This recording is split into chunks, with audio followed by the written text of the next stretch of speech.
এ পর্বে আমরা আমাদের প্রিয় নবী মুহাম্মদুর রাসূলুল্লাহ সাল্লাল্লাহু আলাইহি ওয়াসাল্লামের জীবনী নিয়ে আলোচনা করব ইনশাআল্লাহ। কিন্তু শুধুমাত্র একটি পর্বে আমাদের প্রিয় নবীজির বর্ণাঢ্য জীবনী, এই পুরো জীবনীকে কাভার করা খুবই দুঃসাধ্য একটি ব্যাপার। তারপরেও আমরা চেষ্টা করব খুব সংক্ষিপ্ত পরিসরে, খুব প্রেসাইজলি তার জীবনের গুরুত্বপূর্ণ যে লাইফ ইভেন্টসগুলো আছে, ঘটনাগুলো আছে, সেগুলো খুব সংক্ষিপ্ত পরিসরে বর্ণনা করবার। সম্মানিত সুধী, আল্লাহ তাআলা প্রিয় নবী মুহাম্মদুর রাসূলুল্লাহ সাল্লাল্লাহু আলাইহি ওয়াসাল্লামকে জাজিরাতুল আরবে পাঠিয়েছিলেন। যে শহরে তিনি প্রিয় হাবিবকে পাঠিয়েছিলেন সেই শহরটি হচ্ছে মক্কাতুল মুকাররমা, এবং কুরাইশ বংশে রাসূল সাল্লাল্লাহু আলাইহি ওয়াসাল্লাম এসেছিলেন। বনু হাশিমি খানদানে তিনি এসেছিলেন এবং আরবি ভাষাভাষী জনগোষ্ঠীর মাঝে আল্লাহ তাআলা প্রিয় নবী সাল্লাল্লাহু আলাইহি ওয়াসাল্লামকে প্রেরণ করেছেন। তিনি তার 40 বছর বয়সে নবুয়ত লাভ করেছেন এবং সর্বশ্রেষ্ঠ আসমানি কিতাব আল কুরআন আল কারীম কিন্তু প্রিয় নবীজি মুহাম্মদুর রাসূলুল্লাহ সাল্লাল্লাহু আলাইহি ওয়াসাল্লামের উপর নাজিল হয়েছে এবং দীর্ঘ 23 বছর ধরে মানবজাতির বিভিন্ন সমস্যার সমাধান দেওয়ার জন্য কোরআন আল্লাহ তাআলা নাজিল করেছিলেন। রাসূল সাল্লাল্লাহু আলাইহি ওয়াসাল্লাম পৃথিবীতে 63 বছর হায়াত পেয়েছেন এবং 63 বছর শেষে তিনি মদিনাতুল মুনাওয়ারাতে ইন্তেকাল করেন এবং সেখানেই তার নিজ হাতে প্রতিষ্ঠিত মসজিদে নববীর পাশে আজও তিনি শুয়ে আছেন। আল্লাহ তাআলা সূরাতুল আহজাবে ইরশাদ করছেন, মা কানা মুহাম্মাদুন আবা আহাদিম মির রিজালিকুম ওয়ালাকিন রাসূলুল্লাহি ওয়া খাতামুন নবিয়্যিন। তিনি হচ্ছেন খাতামুন নবিয়্যিন, সর্বশেষ নবী।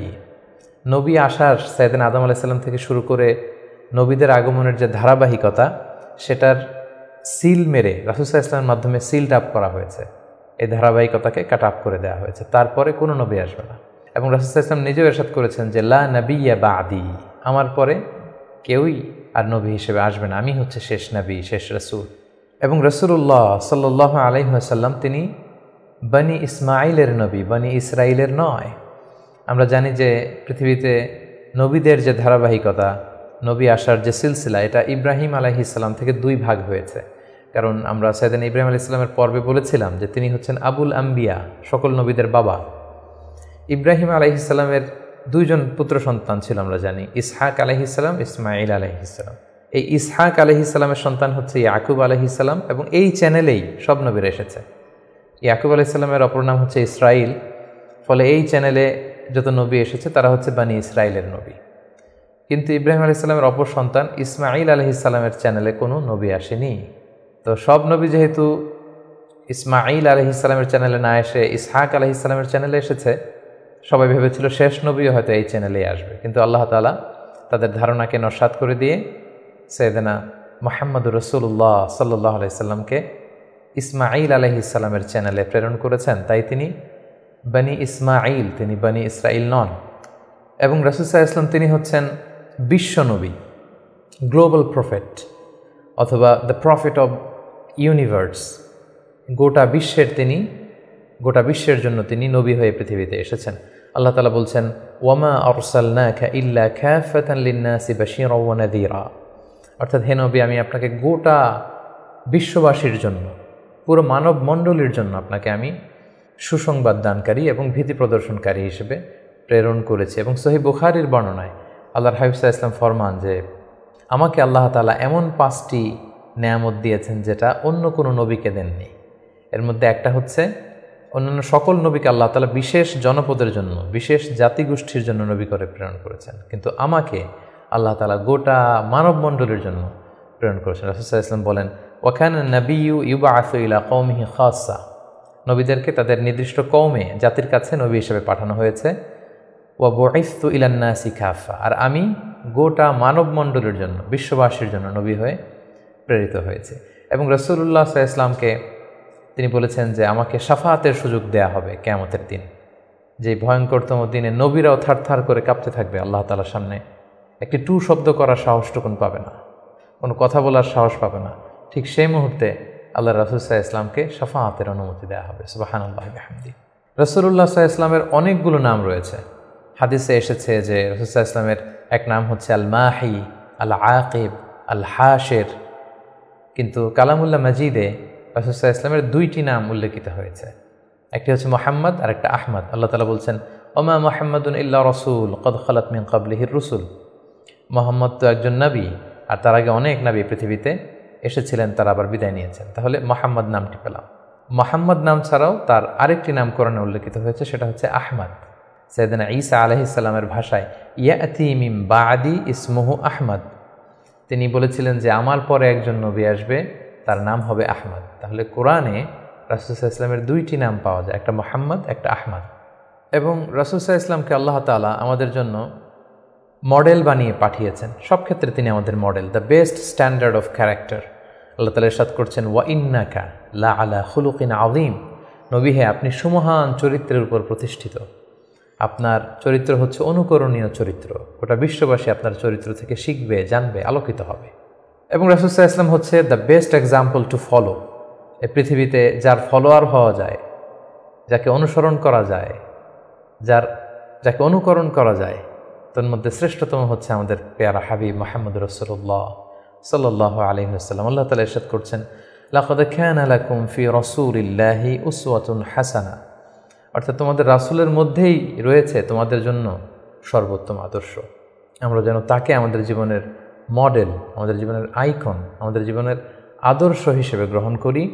এজন্য আল্লাহ তাআলা রাসূল সাল্লাল্লাহু আলাইহি ওয়াসাল্লামকে আমাদের জন্য উসওয়াতুন হাসানা, অনুকরণীয় উত্তম আদর্শ হিসেবে তিনি রাসূল সাল্লাল্লাহু আলাইহি ওয়াসাল্লামকে আমাদের কাছে প্রেরণ করেছেন। এবং তিনি শুধু মুসলিমদের জন্য নবী হয়ে আসেননি, তিনি শুধু বিশ্বাসীদের কাছেই নবী হয়ে আসেননি, তিনি শুধু আরববাসীদের কাছেই নবী হয়ে আসেননি, তিনি গোটা বিশ্বের জন্য রহমত হয়ে এসেছেন।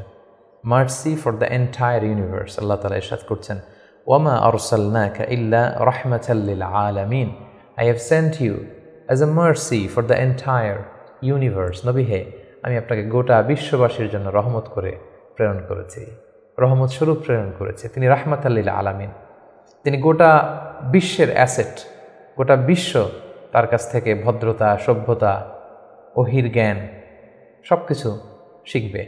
শুধু আমরাই রাসূল সাল্লাল্লাহু আলাইহি ওয়াসাল্লামের সুন্নাহ বা ট্র্যাডিশন থেকে আলোকিত হবে এমনটা নয়, তিনি সবার জন্য শিক্ষণীয়, অনুকরণীয়, অনুসরণীয়, তিনি গোটা বিশ্ববাসীর জন্য রহমত।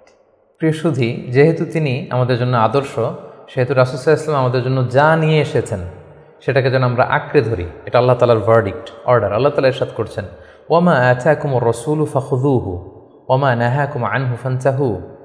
রাসূল সাল্লাল্লাহু আলাইহি ওয়াসাল্লাম তোমাদের জন্য যা নিয়ে এসেছেন সেটাকে ধরো, সেটাকে গ্রহণ করো, সেটাকে মানো। আর যেটা থেকে রাসূল সাল্লাল্লাহু আলাইহি ওয়াসাল্লাম তোমাদেরকে বারণ করেছেন সেটা থেকে তোমরা দূরে থাকো। এবং আমরা যদি আল্লাহ তাআলার ভালোবাসা পেতে চাই, সেক্ষেত্রে আল্লাহ তাআলা শর্ত জুড়ে দিয়েছেন যে আমার ভালোবাসা যদি পেতে চাও আমার নবীর অনুসরণ করো। আল্লাহ তাআলা বলছেন, কুল ইন কুনতুম তুহিব্বুনাল্লাহা ফাত্তাবিউনি ইউহিব্বুকুমুল্লাহ। আল্লাহ বলছেন, নবী হে আপনি জানিয়ে দিন যে তোমরা যদি আমি আল্লাহর ভালোবাসা পেতে চাও, তাহলে হে নবী আপনি বলুন যে ফাত্তাবিউনি, আমি নবীর অনুসরণ করো, তাহলে ইউহিব্বুকুমুল্লাহ, আল্লাহ তাআলা তোমাদেরকে ভালোবাসবেন। তো রাসূল সাল্লাল্লাহু আলাইহি ওয়াসাল্লামের ফলোয়ার হিসেবে, রাসূলুল্লাহ সাল্লাল্লাহু আলাইহি ওয়াসাল্লামের উম্মত হিসেবে আমাদের দায়িত্ব হচ্ছে রাসূল সাল্লাল্লাহু আলাইহি ওয়াসাল্লাম আমাদের জন্য যে শিক্ষা নিয়ে এসেছেন, যে হেদায়েত নিয়ে এসেছেন, যে আলোকবর্তিকা নিয়ে এসেছেন, কোরআন নিয়ে এসেছেন, এটা শিক্ষা যেন আমরা আমাদের ব্যক্তি জীবনে, সমাজ জীবনে, রাষ্ট্রীয় জীবনে যেন আমরা বাস্তবায়ন করি, এটা যেন আমরা আমাদের জীবনে ইমপ্লিমেন্ট করি। আমরা প্রফেট সিরিজের বিভিন্ন পর্বে বিভিন্ন নবীদের জীবন নিয়ে যখন আমরা আলোকপাত করেছিলাম, আমরা বলেছিলাম যে as a proof of their prophethood আল্লাহ সুবহানাহু ওয়া তাআলা প্রোভাইডস দ্যাম মুআজিজা। তারা যে নবী, তার প্রমাণ হিসেবে আল্লাহ তাআলা নবীদেরকে মুআজিজা দিয়ে থাকেন। রাসূল সাল্লাল্লাহু আলাইহি ওয়াসাল্লামের জীবনীতেও আমরা দেখব যে অসংখ্য মুআজিজা ছিল। আমরা একটির কথা যদি উল্লেখ করি, যে মক্কার কুরাইশরা যখন রাসূল সাল্লাল্লাহু আলাইহি ওয়াসাল্লামকে নবী হিসেবে মানতে চাচ্ছিল না, রাসূল সাল্লাল্লাহু আলাইহি ওয়াসাল্লাম বললেন যে চাঁদকে যদি দ্বিখণ্ডিত করতে পারি তোমরা কি মেনে নিবে যে আমি আল্লাহ রাসূল? তারা বলল যে মেনে নিব। রাসূল সাল্লাল্লাহু আলাইহি ওয়াসাল্লাম আঙ্গুল উঁচু করলেন, চাঁদের দিকে ইঙ্গিত করলেন, চাঁদ দ্বিখণ্ডিত হয়ে দুই ভাগ হয়ে গেল। সুবহানাল্লাহ। আল্লাহ তাআলা সূরাতুল কমারে ইরশাদ করছেন, ইকতারাবাতিস সাআতু ওয়ানশাক্কাল কমর ওয়া ইন ইয়ারা আয়াতান ইউরিদু ওয়া ইয়াকুলু সিহরুম মুস্তামির। রাসূল সাল্লাল্লাহু আলাইহি ওয়াসাল্লাম চাঁদ দ্বিখণ্ডিত করে ফেললেন, কিন্তু এই চমৎকার এই মুআজিজা দেখার পরেও তারা কিন্তু ঈমান আনলো না। তারা বলল, তুমি জাদু করেছো, চাঁদের মধ্যে ভেলকিবাজি করেছো, এমন বড় জাদুকর তুমি চাঁদের উপরও জাদুর প্রভাব খাটিয়েছ। তো এভাবে রাসূল ইসলাম যখনই কোরআনের আয়াত বলতেন, কোনো মুআজিজা দেখাতেন, তারা হয়তো রাসূল ইসলামকে জাদুকর বলতো, কখনো বলতো তুমি পাগল, কখনো বলতো তুমি কবি, কখনো বলতো তুমি গণক, নাউযুবিল্লাহি মিন যালিক। এভাবে রাসূল সাল্লাল্লাহু আলাইহি ওয়াসাল্লাম অনেকগুলো মুআজিজা তার জীবনে আমরা দেখতে পাই, যেগুলো তার মধ্যে থেকে অন্যতম মুআজিজা হচ্ছে তিনি চাঁদকে দ্বিখণ্ডিত করেছিলেন। এবং রাসূল সাল্লাল্লাহু আলাইহি ওয়াসাল্লাম জন্মের আগেই যেগুলোকে মুবাশশিরাত বা ইরহাসাত বলে, নবী হওয়ার আগে এমন কিছু অলৌকিক ঘটনা, এরকম অনেক ঘটনা কিন্তু ঘটেছে। যেমন রাসূল সাল্লাল্লাহু আলাইহি ওয়াসাল্লামের প্রিয় মাতা আমেনা যখন গর্ভবতী ছিলেন তখন তিনি দেখেছেন যে তার পেট থেকে একটা আলো বের হয়ে এটা শাম দেশের বড় বড় প্রাসাদগুলোকে আলোকিত করছে। এটা কিন্তু রাসূল সাল্লাল্লাহু আলাইহি ওয়াসাল্লাম যে পৃথিবীতে আসবেন তার আগাম একটা বার্তা। সম্মানিত সুধী, আমরা এই পর্যায়ে রাসূলুল্লাহ সাল্লাল্লাহু আলাইহি ওয়াসাল্লামের সরাসরি জীবনের দিকে যাব, ধারাবাহিক জীবন পরিক্রমা আলোচনা করব এবং বুঝবার সুবিধার্থে আমরা রাসূল সাল্লাল্লাহু আলাইহি ওয়াসাল্লামের পুরো জীবনীকে 3টি ভাগে ভাগ করেছি। তার প্রথম ভাগে আমি রাসূল সাল্লাল্লাহু আলাইহি ওয়াসাল্লামের জন্ম থেকে শুরু করে নবুয়ত পর্যন্ত এই 40 বছরের বর্ণনা দিব। সেক্ষেত্রে বয়স অনুসারে এই বর্ণনাটি দেয়া হবে। দ্বিতীয় ভাগে আমরা মক্কায় নবুয়তির যে 13 বছর, এই 13 বছরের বর্ণনা দিব। সেক্ষেত্রে নবুয়তির সন ভিত্তিক বর্ণনা দেওয়া হবে। এবং সবশেষে আমরা মদিনায় রাসূল সাল্লাল্লাহু আলাইহি ওয়াসাল্লাম যে 10টি বছর কাটিয়েছেন, তৃতীয় পর্বে বা তৃতীয় ভাগে আমরা সেটির বর্ণনা দিব, আর সেটা হবে হিজরি সন ভিত্তিক বর্ণনা। তাহলে সম্মানিত সুধী, আর কাল বিলম্ব না করে আমরা রাসূল সাল্লাল্লাহু আলাইহি ওয়াসাল্লামের বায়োগ্রাফির একেবারে মূল পর্বে চলে যাই। আমরা বলেছি যে প্রথম পর্বে আমরা রাসূল সাল্লাল্লাহু আলাইহি ওয়াসাল্লামের প্রথম 40টি বছরের বর্ণনা দিব, জন্ম থেকে শুরু করে নবী হওয়ার আগ পর্যন্ত। আমরা শুরুতেই বলেছি যে তিনি মাক্কাতুল মুকাররমায় এসেছেন, তিনি কুরাইশ বংশে জন্মগ্রহণ করেছেন, বনু হাশেম ছিল ওনার খানদান, এবং রাসূলুল্লাহ সাল্লাল্লাহু আলাইহি ওয়াসাল্লামের পিতার নাম ছিল আব্দুল্লাহ, মায়ের নাম ছিল আমিনা, দাদার নাম ছিল আব্দুল মুত্তালিব। এবং দুঃখজনক হলেও সত্য যে রাসূলুল্লাহ সাল্লাল্লাহু আলাইহি সাল্লামের মাতা পিতার সংসার 7 দিনের বেশি ছিল না, মাত্র বিয়ের পরে তারা 7 দিনের মতো, 1 সপ্তাহের মতো সংসার করেছিলেন। সেই সাংসারিক জীবনেই রাসূল সাল্লাল্লাহু আলাইহি ওয়াসাল্লাম মায়ের গর্ভে এসেছেন এবং রাসূল সাল্লাল্লাহু আলাইহি ওয়াসাল্লামের পিতা আব্দুল্লাহ তিনি ব্যবসার সফরে বেরিয়ে গিয়েছিলেন, ফেরবার পথে তিনি সেখানে ইন্তেকাল করেছেন। তখন রাসূল সাল্লাল্লাহু আলাইহি ওয়াসাল্লামের বয়স হচ্ছে মায়ের পেটের ভেতরে মাত্র 2 মাস। মায়ের পেটে থাকতেই তিনি বাবাহারা হয়েছেন এবং তিনি জন্মগ্রহণ করেছেন যে বছরে, সেটাকে ঐতিহাসিকরা বলেছেন আমুল ফিল, অর্থাৎ আব্রাহার হস্তি বাহিনী যে বছর কাবা ধ্বংস করতে এসেছিলেন ঠিক সেই বছর রবিউল আউয়াল মাসের 12 তারিখে সোমবার তিনি ওনার মা আমিনার কুলকে উজালা করে এই পৃথিবীতে এসেছেন, শুভাগমন করেছেন। এবং রাসূল সাল্লাল্লাহু আলাইহি ওয়াসাল্লামের আগমন এটা আমাদের জন্য আনন্দের, উচ্ছ্বাসের, ভালোবাসার। তিনি সর্বশেষ নবী, সর্বশেষ রাসূল হয়ে পৃথিবীতে আগমন করেছেন। রাসূলুল্লাহ সাল্লাল্লাহু আলাইহি ওয়াসাল্লাম সোমবার দিন জন্মগ্রহণ করেছেন, এটা নিয়ে ঐতিহাসিকদের মধ্যে কোনো মতভেদ নেই। কিন্তু তিনি কি রবিউল আউয়াল মাসের 12 তারিখে জন্মগ্রহণ করেছেন নাকি 2 তারিখে না 8 তারিখে, এই দিনগুলো নিয়ে ঐতিহাসিকরা মতভেদ করেছেন। তবে মাশহুর বা সবচেয়ে প্রসিদ্ধ মতামত হচ্ছে তিনি রবিউল আউয়াল মাসের 12 তারিখে জন্মগ্রহণ করেছেন আলাইহিস সালাতু ওয়াসসালাম। এবং রাসূলুল্লাহ সাল্লাল্লাহু আলাইহি ওয়াসাল্লামের এই জন্মের সালটাকে যদি আমরা খ্রিস্টাব্দ দিয়ে কনভার্ট করি তাহলে সেটা ছিল 571 খ্রিস্টাব্দ। এবং আমরা জানি যে তৎকালীন সময়ে সম্ভ্রান্ত ফ্যামিলির লোকেরা তাদের সন্তানদেরকে ব্রেস্ট ফিডিং উইমেনদের কাছে দিয়ে দিত, দুধমা, তারা এসে তাদেরকে নিয়ে যেত। এবং রাসূল সাল্লাল্লাহু আলাইহি ওয়াসাল্লামকে হালিমাতুস সাদিয়া নামে একজন নারী, যিনি তায়েফ থেকে আরও 70 কিলো দূরে বনু সাদ এলাকা থেকে এসে তারা রাসূল সাল্লাল্লাহু আলাইহি ওয়াসাল্লামকে রাসূল সাল্লাল্লাহু আলাইহি ওয়াসাল্লামের দাদা আব্দুল মুত্তালিবের কাছ থেকে নিয়ে গিয়েছিল দুধ খাওয়ানোর জন্য। এবং সেটা তারা করতো এই কারণে যে যেহেতু মক্কা শহর, এখানে অনেক ব্যবসায়ীরা আসে, অনেক লোক আসে, এখানে আরবি ভাষার অনেক আঞ্চলিকতার একটা মিক্স আপ হয়ে গিয়েছিল। তাই বেদুইন এলাকাতে, একেবারে মরুদ্যান, মরুভূমি আছে, এরকম এলাকাতে যেই ট্রাইবস বা কবিলাগুলো আছে, সেখানে যদি ছেলেমেয়েরা বড় হয় তাদের যেমনি স্বাস্থ্য ভালো থাকে, তাদের ভাষাটা যেমনি পিওর হয়, আরবি মুবিন, সুস্পষ্ট আরবি ভাষায় তারা কথা বলতে পারে। সো সম্ভ্রান্ত এবং ট্রেডিশনাল ফ্যামিলির লোকজন এটাই করতো। তার ধারাবাহিকতায় রাসূল সাল্লাল্লাহু আলাইহি ওয়াসাল্লামকে বনু সাদ গোত্র থেকে এসে হালিমাতুস সাদিয়া বনু সাদ গোষ্ঠীর কাছে নিয়ে গেল যে তাকে লালন পালন করবে, কয়েক বছর দুধ খাওয়াবে। এটা ঘটেছিল তার জন্মের পরপরই। এবং রাসূল সাল্লাল্লাহু আলাইহি ওয়াসাল্লামের বয়স যখন 2, তখন অল্প কিছু দিনের জন্য হালিমাতুস সাদিয়া সেই বনু সাদ থেকে আবার মক্কায় নিয়ে এসেছিল, যাতে রাসূল সাল্লাল্লাহু আলাইহি ওয়াসাল্লামের মা আমিনা কিছুদিনের জন্য ছেলের সঙ্গ পান। কিছুদিন যখন আমিনা সঙ্গ পেল, তারপর আবার তাকে বনু সাদে নিয়ে যাওয়া হলো। এবং রাসূলুল্লাহ সাল্লাল্লাহু আলাইহি ওয়াসাল্লাম হালিমাতুস সাদিয়ার দুগ্ধপান করতে লাগলেন। হালিমাতুস সাদিয়ার সন্তানদের সাথে মরুদ্যান, মরুভূমির সেই বেদুইন পরিবেশে বেড়ে উঠতে লাগলেন। সেখানকার যে পিওর ল্যাঙ্গুয়েজ আছে আরবি ভাষা শিখতে লাগলেন। এবং রাসূল সাল্লাল্লাহু আলাইহি ওয়াসাল্লামের বয়স যখন 4 তখন তার প্রথম শাক্কা সাদার হয়েছে, যেটাকে সিনা চাক বলে, ওপেন হার্ট সার্জারি। রাসূল সাল্লাল্লাহু আলাইহি ওয়াসাল্লামের জীবনে মোট 3 বার এটা ঘটেছিল। বয়স যখন 4 তখন একবার, ওহী নাজিলের সময় একবার, মেরাজ যখন তিনি গিয়েছিলেন তখন একবার। রাসূল সাল্লাল্লাহু আলাইহি ওয়াসাল্লাম মরুভূমিতে বনু সাদ গোষ্ঠীর ছোট ছেলেদের সাথে খেলাধুলা করছিলেন। হঠাৎ জিবরাইল আলাইহিস সালাম এসে রাসূল সাল্লাল্লাহু আলাইহি ওয়াসাল্লামকে এক পাশে নিয়ে গলা থেকে শুরু করে নাভি পর্যন্ত ছিঁড়ে রাসূল সাল্লাল্লাহু আলাইহি ওয়াসাল্লামের হৃদয়টাকে বের করে জামজামের পানি দিয়ে ধৌত করে আবার ভেতরে ঢুকিয়ে দিলেন, এই জায়গাটাকে আবার মিলিয়ে ফেললেন, যেটা আধুনিক সময়ে আমরা এটাকে ওপেন হার্ট সার্জারি বলি। এই দৃশ্য হালিমাতুস সাদিয়ার ছেলেমেয়েরা দেখে ভয়ে দৌড়াতে লাগলো। মায়ের কাছে যেয়ে বললো, আমাদের কোরাইশি ভাই বোধহয় মারা গিয়েছে। হালিমাতুস সাদিয়া বিচলিত হয়ে আসলেন, দেখলেন যে না, মারা যায়নি, মোহাম্মদ, শিশু মোহাম্মদ, তিনি বিচলিত অবস্থায় আছেন। তারা ভয় পেয়ে গেলেন এবং ভাবলেন যে না, এই ছেলের যদি কিছু হয়ে যায় তাহলে তো এর দায়ভার আমার উপর আসবে, আমরা দিয়ে আসবো মোহাম্মদকে। রাসূল সাল্লাল্লাহু আলাইহি ওয়াসাল্লামের বয়স যখন 5 তখন হালিমাতুস সাদিয়া রাসূল সাল্লাল্লাহু আলাইহি ওয়াসাল্লামকে নিয়ে, ছোট্ট মুহাম্মদ সাল্লাল্লাহু আলাইহি ওয়াসাল্লামকে নিয়ে তার মায়ের কাছে দিয়ে আসলেন। যেহেতু 5 বছর বয়সে এখন তিনি সুস্পষ্ট আরবিতে কথা বলতে পারেন এবং দুধ খাওয়ানো তো সেই 2 বছর বয়সেই শেষ।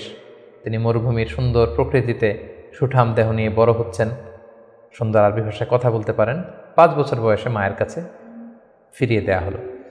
এবং রাসূল সাল্লাল্লাহু আলাইহি ওয়াসাল্লামের আম্মা আমিনা, তিনি প্রতি বছর রাসূল সাল্লাল্লাহু আলাইহি ওয়াসাল্লামের বাবার কবর জিয়ারত করতে ইয়াসরিবে যেতেন, যেটা পরবর্তীতে মদিনা নামকরণ হবে, আমরা শুনব সেই ঘটনা। প্রতি বছর যেহেতু তিনি যান, রাসূল সাল্লাল্লাহু আলাইহি ওয়াসাল্লামকে যখন নিয়ে আসা হলো, তার পরের বছর তিনি রাসূল সাল্লাল্লাহু আলাইহি ওয়াসাল্লামকে নিয়ে রাসূল সাল্লাল্লাহু আলাইহি ওয়াসাল্লামের বাবার কবর জিয়ারত করতে গেলেন। রাসূল সাল্লাল্লাহু আলাইহি ওয়াসাল্লামের বয়স তখন 6 বছরের ছোট্ট বালক। জিয়ারত করলেন। জিয়ারত করে ফিরে আসার পথে রাসূল সাল্লাল্লাহু আলাইহি ওয়াসাল্লামের মাতা আমিনা তিনি মারা গেলেন মক্কা মদিনার মাঝখানে আবওয়া নামক জায়গায়। আল্লাহু আকবার। বয়স যখন মায়ের পেটে 2 মাস, বাবা হারা হলেন, পিতৃহারা। বয়স যখন মাত্র 6, মাতৃহারা, এখন কমপ্লিট ইয়াতিম মুহাম্মদ সাল্লাল্লাহু আলাইহি ওয়াসাল্লাম, বাবা মা হারা। তখন সাথে উম্মে আইমান নামে একজন দাসী ছিল, যিনি রাসূল সাল্লাল্লাহু আলাইহি ওয়াসাল্লামকে খুব ভালোবাসতেন, মায়ের কষ্ট বুঝতে দেননি। সেখান থেকে নিয়ে দাদার কাছে মক্কায় চলে আসলেন এবং রাসূল সাল্লাল্লাহু আলাইহি ওয়াসাল্লাম পরবর্তীতে বলেছিলেন, উম্মে আইমান ইয়া উম্মি বা'দা উম্মি, আমার মায়ের পরে উম্মে আইমানই আমার মা। সুবহানাল্লাহ। মক্কাতে যখন নিয়ে আসা হলো রাসূল সাল্লাল্লাহু আলাইহি ওয়াসাল্লামকে, শিশু মুহাম্মদকে, তখন তার দাদা আব্দুল মুত্তালিব তার দেখভালের দায়িত্ব নিলেন। কিন্তু অবাক করা কাণ্ড হচ্ছে, রাসূল সাল্লাল্লাহু আলাইহি ওয়াসাল্লাম যখন মাত্র 8 বছর বয়সে উপনীত হলেন, তার দাদাও ইন্তেকাল করলেন। এবার মাও নেই, বাবাও নেই, দাদাও নেই। ঠিক তখন রাসূল সাল্লাল্লাহু আলাইহি ওয়াসাল্লাম তার চাচা আবু তালেবের কাছে মানুষ হতে লাগলেন। রাসূল সাল্লাল্লাহু আলাইহি ওয়াসাল্লাম তার বয়স যখন 12 তখন তার চাচা আবু তালেব রাসূল সাল্লাল্লাহু আলাইহি ওয়াসাল্লামকে নিয়ে ব্যবসার কাজে শাম দেশের দিকে রওনা হয়েছিলেন। আমরা সেখানে বুহাইরা আর রাহেব, যে খ্রিস্টান পাদ্রী, তার গুরু পাদ্রীর কাছে শুনেছিলেন যে শেষ জামানার নবী তার শৈশব বয়সে বা কৈশোর বয়সে এই মরুভূমির পাশ দিয়ে যাবে। এটা শোনার পর থেকে বুহাইরা বছরের পর বছর এখানে ধ্যানমগ্ন থাকতো এবং অপেক্ষা করত। লম্বা ঘটনা। সম্মানিত, শুধু আমরা বলে রাখি যে আমরা কোনো ঘটনাতেই লম্বা চূড়া ঢুকে যাব না, আমরা শুধু কখন কি ইনসিডেন্ট হয়েছিল সেটা একটু করে আপনাদের সাথে শেয়ার করবার চেষ্টা করব। বুহাইরা আর রাহেব তার চাচা আবু তালেবকে বলল, এই ছেলে মুহাম্মদ নবী হবে, তার ভবিষ্যৎ অনেক উজ্জ্বল, ইহুদিরা যাতে জানতে না পারে, তুমি ফিরে যাও। এই ঘটনাটা তার বয়স যখন 12 তখন ঘটেছিল। রাসূল সাল্লাল্লাহু আলাইহি ওয়াসাল্লামের বয়স যখন 13 তখন থেকে তিনি মক্কার লোকদের ছাগল চড়াতে শুরু করলেন, মেষ পালক হিসেবে ক্যারিয়ার শুরু করলেন। অল্প কিছু পারিশ্রমিকের বিনিময়ে তিনি এটা করতেন। এটা শুধু রাসূল সাল্লাল্লাহু আলাইহি ওয়াসাল্লামের জীবনীতেই নয়, সমস্ত আম্বিয়া আলাইহিস সালামের জীবনীতে এটা ঘটেছে। সেই বুখারীর বর্ণনা, প্রিয়নবী বলেন, মা বা'আসাল্লাহু নাবিয়্যান ইল্লা রাআল গানাম, এই পৃথিবীতে আল্লাহ এমন কোনো নবী পাঠাননি যাদেরকে দিয়ে আল্লাহ মেষ চড়াননি। সুবহানাল্লাহ। রাসূল সাল্লাল্লাহু আলাইহি ওয়াসাল্লাম এটা শুরু করেছিলেন।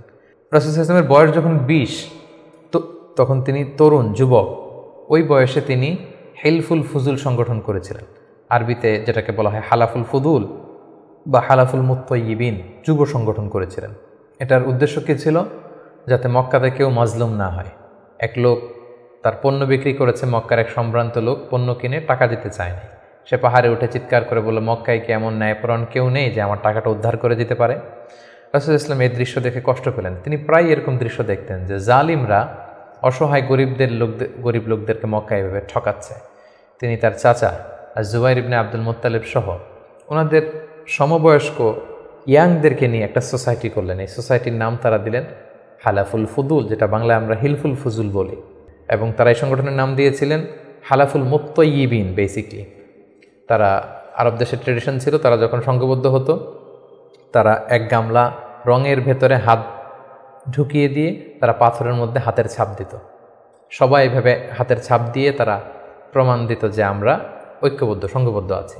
তো এভাবে রাসূল সাল্লাল্লাহু আলাইহি ওয়াসাল্লাম যখন এই যুব সংগঠন করলেন, তখন আর জালিমরা সাহস পেল না গরিবদেরকে ঠকাতে, এবং তারা গরিবদের হক এভাবে উদ্ধার করে দিত। সুবহানাল্লাহি ওয়া বিহামদিহি। রাসূল সাল্লাল্লাহু আলাইহি ওয়াসাল্লামের বয়স যখন 25, তখন তিনি দ্বিতীয়বারের জন্য মক্কার বাইরে গেলেন। শাম দেশে তিনি ব্যবসায়িক কাজে গেলেন, এবং সেটা ছিল মূলত খাদিজাতুল কুবরা রাদিয়াল্লাহু তাআলা আনহা, যিনি মক্কার একজন সম্ভ্রান্ত নারী ছিলেন। তিনি সম্পদ বা অর্থ ইনভেস্ট করেছিলেন, এবং রাসূল সাল্লাল্লাহু আলাইহি ওয়াসাল্লাম তার হয়ে তার প্রোডাক্টগুলো নিয়ে বিক্রির জন্য গিয়েছিলেন। এবং তিনি সফর শেষে অঢেল সম্পদ, অঢেল অর্থ করে তিনি প্রফিট করে দিয়েছিলেন অন বিহাফ অফ খাদিজা রাদিয়াল্লাহু তাআলা। এবং খাদিজা রাদিয়াল্লাহু তাআলা আনহা এটা দেখে খুব খুশি হয়েছিলেন, এবং রাসূল সাল্লাল্লাহু আলাইহি ওয়াসাল্লামের যে পোর্শন সেটাও রাসূল সাল্লাল্লাহু আলাইহি ওয়াসাল্লাম পেয়েছিল। এই সফরে, এই ব্যবসায়িক সফরে খাদিজা রাদিয়াল্লাহু তাআলা আনহার একজন দাসী ছিল, নাম মাইসারা। তিনি ছিলেন সফর সঙ্গে, কাফেলার মধ্যে তিনিও ছিলেন। সফর শেষে যখন রাসূল সাল্লাল্লাহু আলাইহি ওয়াসাল্লাম অনেক লাভ করে, প্রফিট করে ফিরলেন, তখন খাদিজা রাদিয়াল্লাহু তাআলা আনহা খুব খুশি হলেন।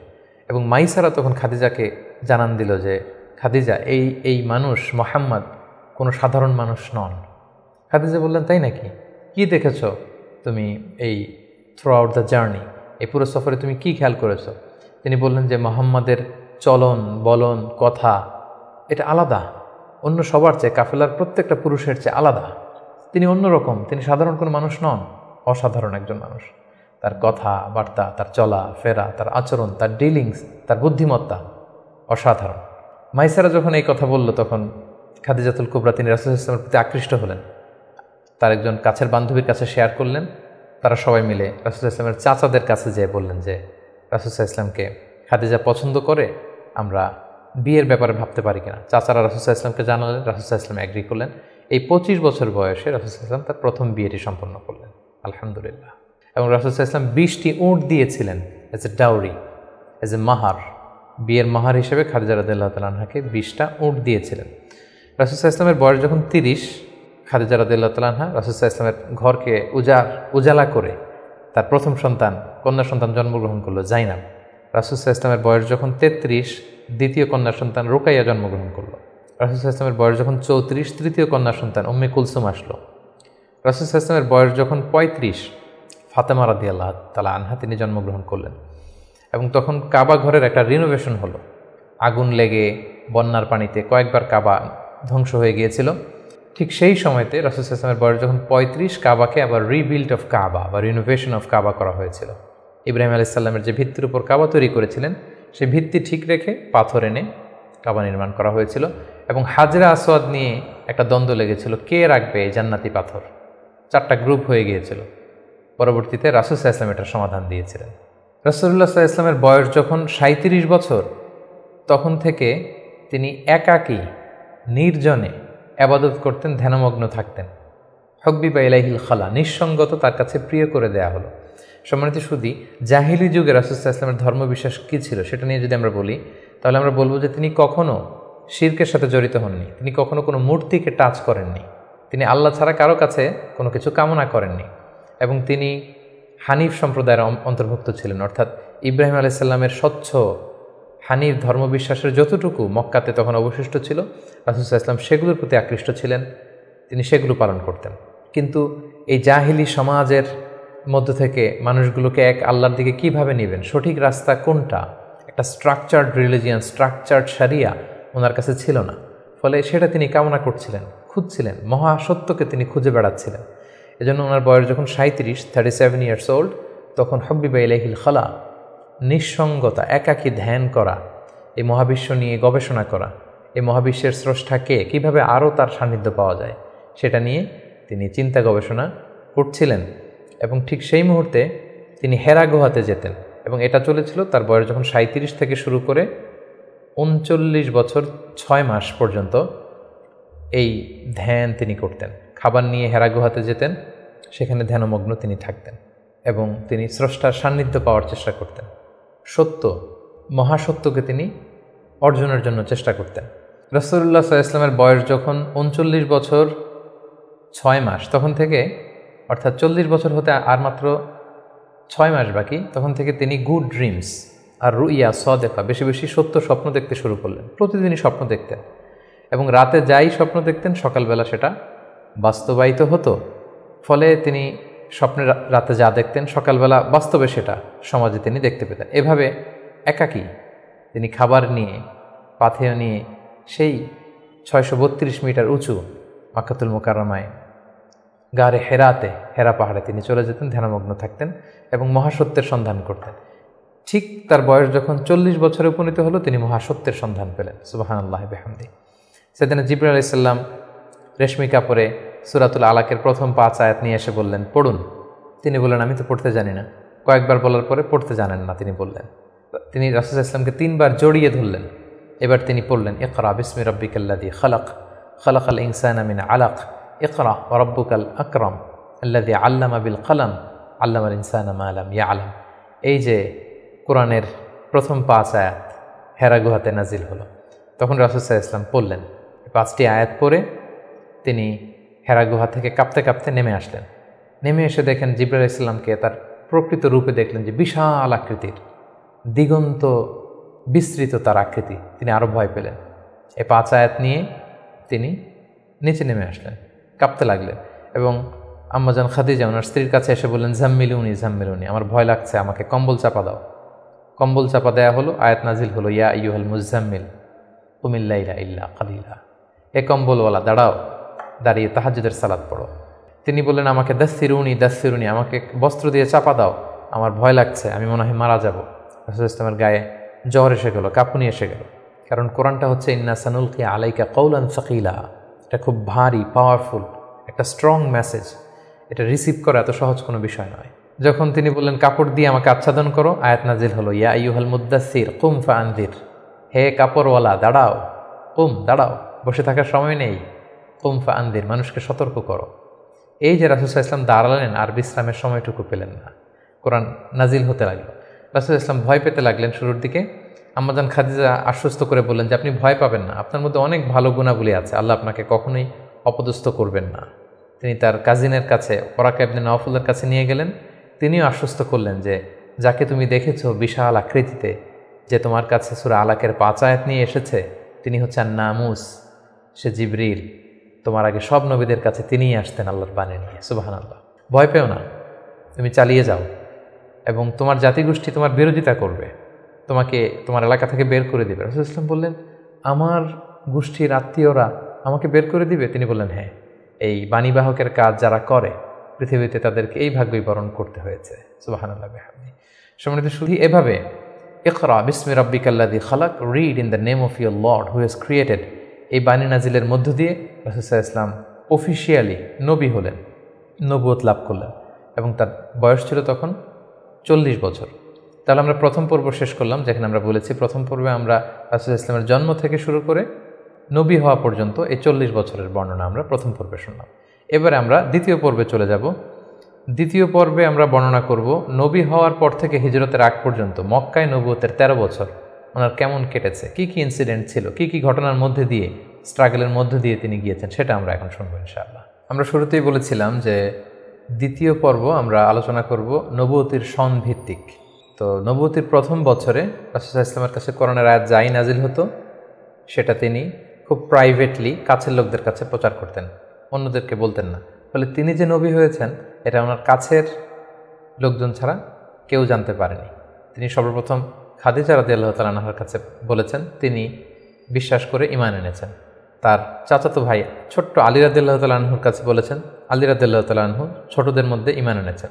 দাসদের মধ্যে থেকে প্রথম যায়েদ ইবনে হারেসা, যিনি রাসূল সাল্লাল্লাহু আলাইহি ওয়াসাল্লামের পালক পুত্রের মর্যাদায় ছিলেন, তিনি ঈমান এনেছেন। সবচাইতে কাছের ঘনিষ্ঠ বন্ধু আবু বকর রাদিয়াল্লাহু তাআলা আনহুর কাছে বলেছেন, তিনিও ঈমান এনেছেন। এবং রাসূল সাল্লাল্লাহু আলাইহি ওয়াসাল্লাম গোপনে, অর্থাৎ যেটাকে বলা হয় প্রাইভেট দাওয়া, তিনি টার্গেট ভিত্তিক কাছের ঘনিষ্ঠ আমানতদার যাকে তিনি রিলাই করতে পারেন, তাদের কাছে তিনি বলতে আরম্ভ করলেন এবং তারা গোপনে গোপনে প্রাইভেটলি রাসূলুল্লাহ সাল্লাল্লাহু আলাইহি ওয়াসাল্লামের ডাকে সাড়া দিয়ে ঈমান আনলো, মুসলিম হতে আরম্ভ করলো। সুবহানাল্লাহ। এভাবে 3 বছর তিনি প্রাইভেট দাওয়া দিয়েছেন মক্কায়। নবুয়তির 3য় বছরে 3 বছর পর আল্লাহ তাআলা আয়াত নাযিল করলেন, ফাসদা বিমা তু'মার ওয়া আ'রিদ আনিল মুশরিকিন। নবী হে, এখন আর প্রাইভেট দাওয়া নয়, এবার পাবলিক দাওয়া, পাবলিক প্রোক্লেমেশন, অর্থাৎ পাবলিকলি আপনি এবার প্রচার করুন, যাই নাজিল হয় আপনি প্রচার করুন। এবার রাসূল সাল্লাল্লাহু আলাইহি ওয়াসাল্লাম প্রচার করতে আরম্ভ করলেন পাবলিকলি। তিনি পাবলিকলি তাওহীদের দাওয়াত দিতে শুরু করলেন, রিসালাতের দাওয়াত দিতে শুরু করলেন, আখিরাতের দাওয়াত দিতে শুরু করলেন।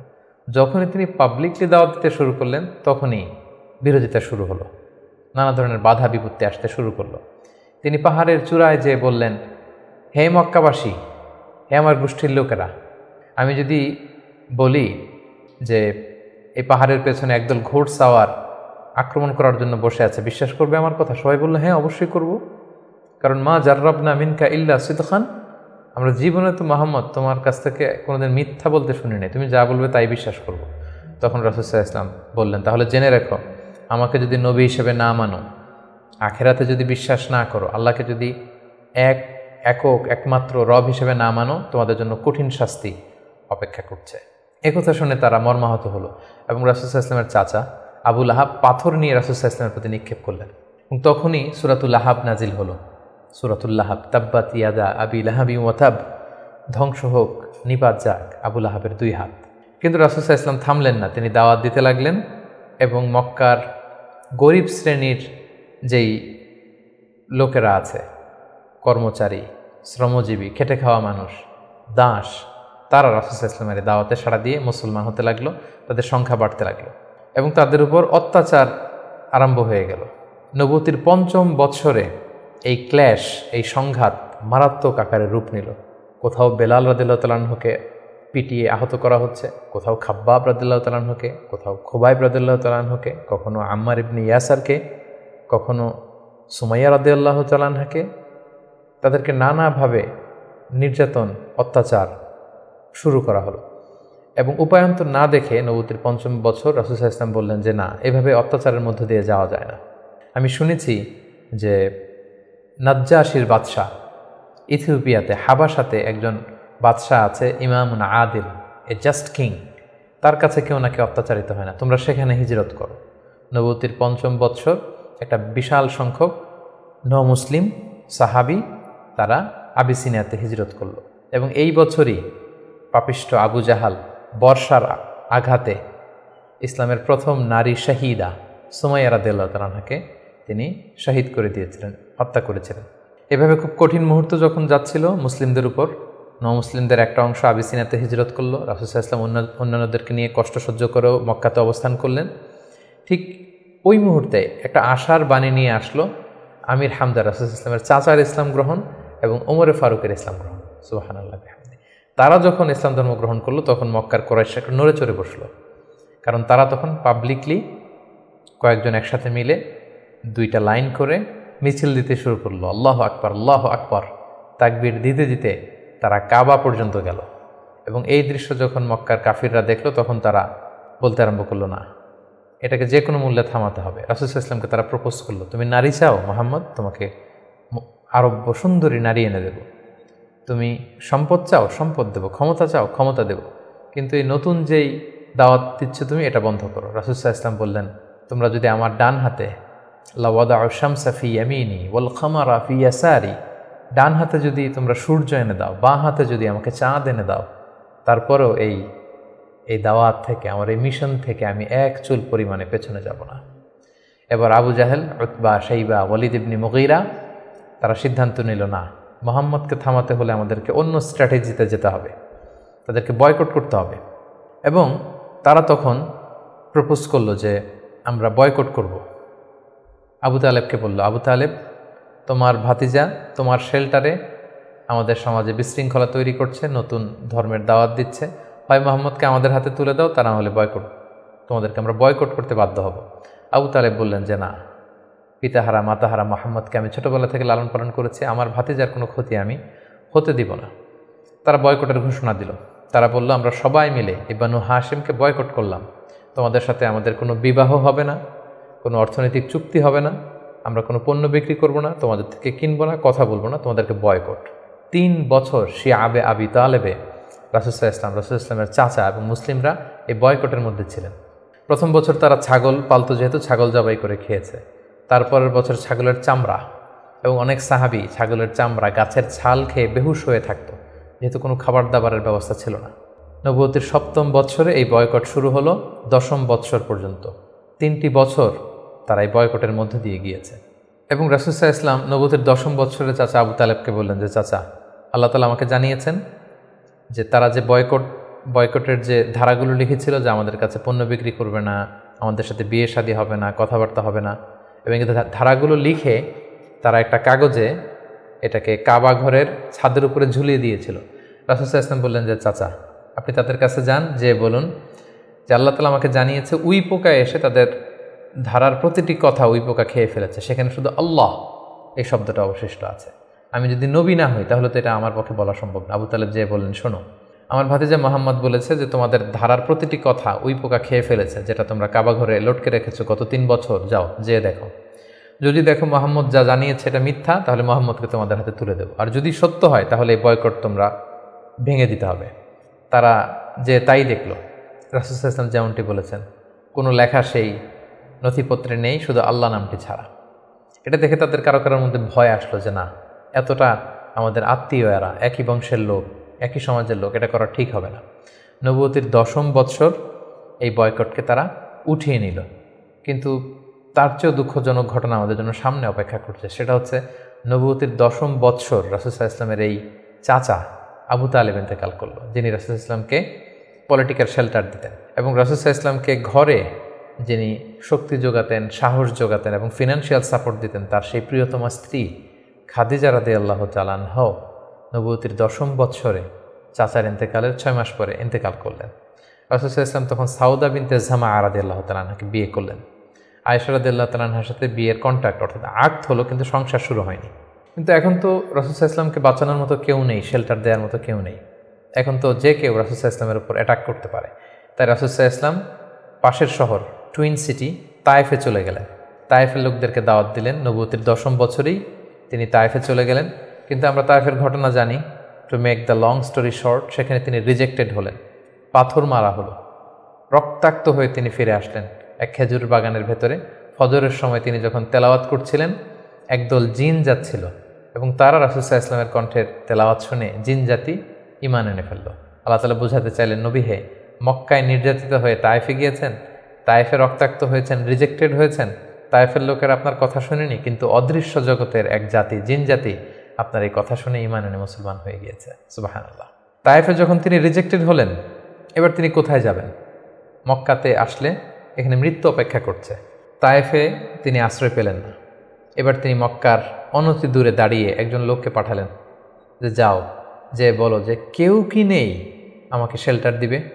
আমার তো এটা আমার শেকড়, জন্মভূমি, আমার বাবা দাদা সবাই এ এলাকার, আমার স্মৃতি, শৈশব কৈশোর সব এখানে।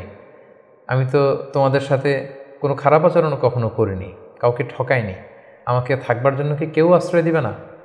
কেউ তখন আবু জাহেল, উতবা, সাইবার ভয়ে রাসূল সাল্লাল্লাহু আলাইহি ওয়াসাল্লামকে আমান বা সিকিউরিটি দিতে রাজি হলো না, একজন লোক ছাড়া। তিনি হচ্ছেন মুতঈম ইবনে আদি। যদিও সে মুশরিক, কিন্তু রাসূল সাল্লাল্লাহু আলাইহি ওয়াসাল্লামকে শেল্টার বা আমান দেওয়ার জন্য রাজি হলো। আল্লাহর মেহেরবানি, এই মুশরিক মুতঈম ইবনে আদির শেল্টারে রাসূল সাল্লাল্লাহু আলাইহি ওয়াসাল্লাম মক্কায় ঢুকলেন, তাওয়াফ করলেন, মক্কায় থাকতে আরম্ভ করলেন। কিন্তু মক্কার পরিবেশ পরিস্থিতি মোটেও রাসূল সাল্লাল্লাহু আলাইহি ওয়াসাল্লামের অনুকূলে নয়। রাসূল সাল্লাল্লাহু আলাইহি ওয়াসাল্লাম খুব কষ্টে দিনাতিপাত করতে লাগলেন।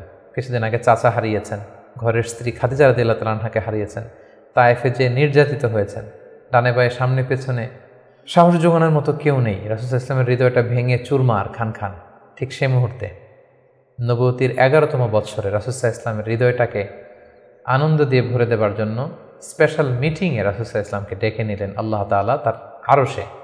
আল্লাহ তাআলা নাজিল করলেন, সুবহানাল্লাযী আসরা বিআবদিহি লাইলাম মিনাল মাসজিদিল হারাম ইলাল মাসজিদিল আকসা। তিনি মসজিদে হারাম থেকে এক রাত্রিবেলা রাসূল সাল্লাল্লাহু আলাইহি ওয়াসাল্লামকে জিবরাইল আলাইহিস সালামের মারফত তিনি মসজিদে আকসায় নিলেন। সেখান থেকে 7 আকাশ ভ্রমণ করিয়ে আল্লাহর আরশে নিয়ে গেলেন। সুবহানাল্লাহ। সেখানে সালাত ফরজ করা হলো। রাসূল সাল্লাল্লাহু আলাইহি ওয়াসাল্লামের সাথে একান্তে আল্লাহ তাআলা কথোপকথন করলেন। রাসূল সাল্লাল্লাহু আলাইহি ওয়াসাল্লামের মন ভালো করে দিলেন। মেরাজ থেকে তিনি ফিরে আসলেন, কিন্তু এখন যাবেন কোথায়? মক্কায় তো থাকার পরিবেশ নেই। তখন তিনি ওনার গ্লোবাল নেভিগেশন এটা বাড়ানোর জন্য ট্রাই করলেন যে ফরেন লোক আমি পাই কিনা, যে বিদেশে কোথাও যেয়ে থাকা যায় কিনা প্রবাসে। রাসূল সাল্লাল্লাহু আলাইহি ওয়াসাল্লাম তখন হজের মৌসুমটাকে বেছে নিলেন, কারণ হজে মক্কায় হাজার হাজার লোক চারদিক থেকে আসতো এবং হজের মৌসুমগুলোতে আবু জাহেল, উতবা, সাইবা, ওয়ালিদ ইবনে মুগীরা তারা মক্কায় প্রবেশের যে প্রধান ফটক বা গেটে সেখানে দাঁড়িয়ে হাজিদেরকে বলতো, খবরদার, মক্কার যেখানে মনে চায় যাও, মানাসিকুল হজ পালন করো, কিন্তু মক্কায় একজন পাগল আছে, তার নাম মুহাম্মদ, তার কাছে যেও না, সে এমন কথা বলবে তোমাকেও পাগল বানায় ফেলবে। আমরা জানি যে আল ইনসানু হারিসুন আলা মা মুনিআ, মানুষকে যেটা থেকে বারণ করা হয় মানুষের সেটার ব্যাপারে আগ্রহ থাকে বেশি। সবাই তখন মক্কায় যে খুঁজতে আরম্ভ করলো যে কে এই মুহাম্মদ। যারাই রাসূল সাল্লাল্লাহু আলাইহি ওয়াসাল্লামের কাছে আসতো, রাসূল সাল্লাল্লাহু আলাইহি ওয়াসাল্লাম তাদেরকে আল্লাহ নাজিল করা কোরআন তেলাওয়াত শোনায় দিতেন এবং রাসূল সাল্লাল্লাহু আলাইহি ওয়াসাল্লামের কণ্ঠে কোরআন তেলাওয়াত শুনে এরকম অনেক ভিনদেশি মুসলমান হয়ে গিয়েছিল, সুবহানাল্লাহ। কিন্তু রাসূল সাল্লাল্লাহু আলাইহি ওয়াসাল্লামের তো একটা সেটেলমেন্ট লাগবে। কোথায় যাবেন তিনি মিনাতে এবং আকাবাতে খুঁজতে আরম্ভ করলেন। নবুয়তির 11তম বৎসরে খুঁজতে খুঁজতে হঠাৎ মিনার একটা টেন্টে, তাঁবুতে তিনি ঢুকলেন। 6 জন লোক সেখানে বসা। রাসূল ইসলাম জিজ্ঞেস করলেন, তোমরা কারা? তারা বলল, আমরা খাজরাজ গোষ্ঠীর মানুষ, ইয়াসরিব আমাদের বাড়ি। মদিনার পুরো নাম ছিল ইয়াসরিব। তাদের সংখ্যা ছিল মাত্র 6 জন। সুবহানাল্লাহ। আসলে পৃথিবীতে যত বড় কাজ হয়েছে, যত বিপ্লব হয়েছে, এগুলো কিন্তু হয়েছে সামান্য কয়েকজন লোক থেকে শুরু হয়েছে, পরে একটা বিপ্লবের রূপ নিয়েছে। এই যে দেখেন, ইমানের বীজ আল্লাহ তাআলা কিভাবে এই 6 জন লোকের মাধ্যমে মদিনাতে পৌঁছাবে। রাসূল সাল্লাল্লাহু আলাইহি ওয়াসাল্লাম বললেন, তোমরা খাজরাজের 6 জন? কোন খাজরাজ, কোন ইয়াসরিব? ওই যে ইয়াসরিবের পাশে ইহুদিরা বাস করে? তারা বললেন, হ্যাঁ। রাসূল সাল্লাল্লাহু আলাইহি ওয়াসাল্লাম বললেন, তোমাদের কি কিছু সময় হবে, আমি তোমাদের কিছু শোনাবো? তারা বললেন, হ্যাঁ, শোনান। রাসূল সাল্লাল্লাহু আলাইহি ওয়াসাল্লাম কোরআনের আয়াত তেলাওয়াত করলেন। তারা যতই শুনতে লাগলো, অভিভূত হতে লাগলো, মোহিত হতে লাগলো। রাসূল সাল্লাল্লাহু আলাইহি ওয়াসাল্লামের হাতে হাত রেখে শাহাদা করে তারা মুমিন হয়ে গেল। এবং রাসূল সাল্লাল্লাহু আলাইহি ওয়াসাল্লাম বললেন, যাও, তোমরা এই কোরআনের কথা, আমি যে নবী, আমি যে শেষ নবী, এই কথা তোমাদের লোকালয়ে, তোমাদের জনপদে যেয়ে তোমরা বল। এবং তারা যে ইয়াসরিবে ফিরে যেয়ে আরও 6 জনকে নিয়ে পরের বছর আসলো। নবুয়তির 12তম বৎসর রাসূল সাল্লাল্লাহু আলাইহি ওয়াসাল্লাম খুঁজে খুঁজে হাজিদের তাঁবু খুঁজে খুঁজে সেই 12 জনের তাঁবুতে গেলেন এবং তারা 12 জন রাসূল সাল্লাল্লাহু আলাইহি ওয়াসাল্লামের হাতে হাত রেখে একটা শপথ করেছিলেন। এটাকে বলা হয় বাইআতুল আকাবা আল উলা, আকাবার প্রথম শপথ। মিনার পাশেই যে পাহাড় বেষ্টিত এরিয়া, এটাকে আকাবা বলে। এই আকাবার প্রথম শপথে 12 জন তারা রাসূল সাল্লাল্লাহু আলাইহি ওয়াসাল্লামের হাতে হাত রেখে শপথ করলো যে, নবী, আপনি যা বলেন আমরা তাই শুনব, আপনি যে আদেশ দেন সেটাই আমরা মাথা পেতে নেব। রাসূল সাল্লাল্লাহু আলাইহি ওয়াসাল্লাম খুশি হলেন, তার হৃদয়ে আশার সঞ্চার হলো যে না, হয়তো ইয়াসরিবে আমি চলে যেতে পারবো। এবং এই 12 জনকে সাথে করে রাসূল সাল্লাল্লাহু আলাইহি ওয়াসাল্লাম মক্কার একজন নমুসলিম সাহাবীকে পাঠালেন, যার নাম হচ্ছে মুসআব। বললেন যে, মুসআব, তুমি অন বিহাফ অফ মি, কোরআনের আয়াতগুলো, ইসলামের যে বিধানগুলো এসেছে, এগুলো এই 12 জনের সাথে তুমি ইয়াসরিবে চলে যাও as a brand ambassador of Islam. ইসলামের প্রথম অ্যাম্বাসেডর হিসেবে তিনি মক্কা থেকে মদিনায় গিয়েছিলেন। এবং মুসআব ছিলেন খুব ড্যাশিং চেহারার একজন সাহাবী। তার আতরের ঘ্রাণ, যে দামি পারফিউম তিনি ইউজ করতেন, এটা শুকে এই ঘ্রাণ যারা পেয়েছে তারা বিমোহিত হয়েছে সবসময়। দেখেন, একজন দায়ীর কোয়ালিটি কিন্তু এটা, তাকে খুব স্মার্ট হতে হবে। এবং রাসূল সাল্লাল্লাহু আলাইহি ওয়াসাল্লামের খুব চমৎকার সিলেকশন, তিনি মুসআব ইবনে উমাইরকে এই কাজের জন্য সিলেক্ট করেছেন।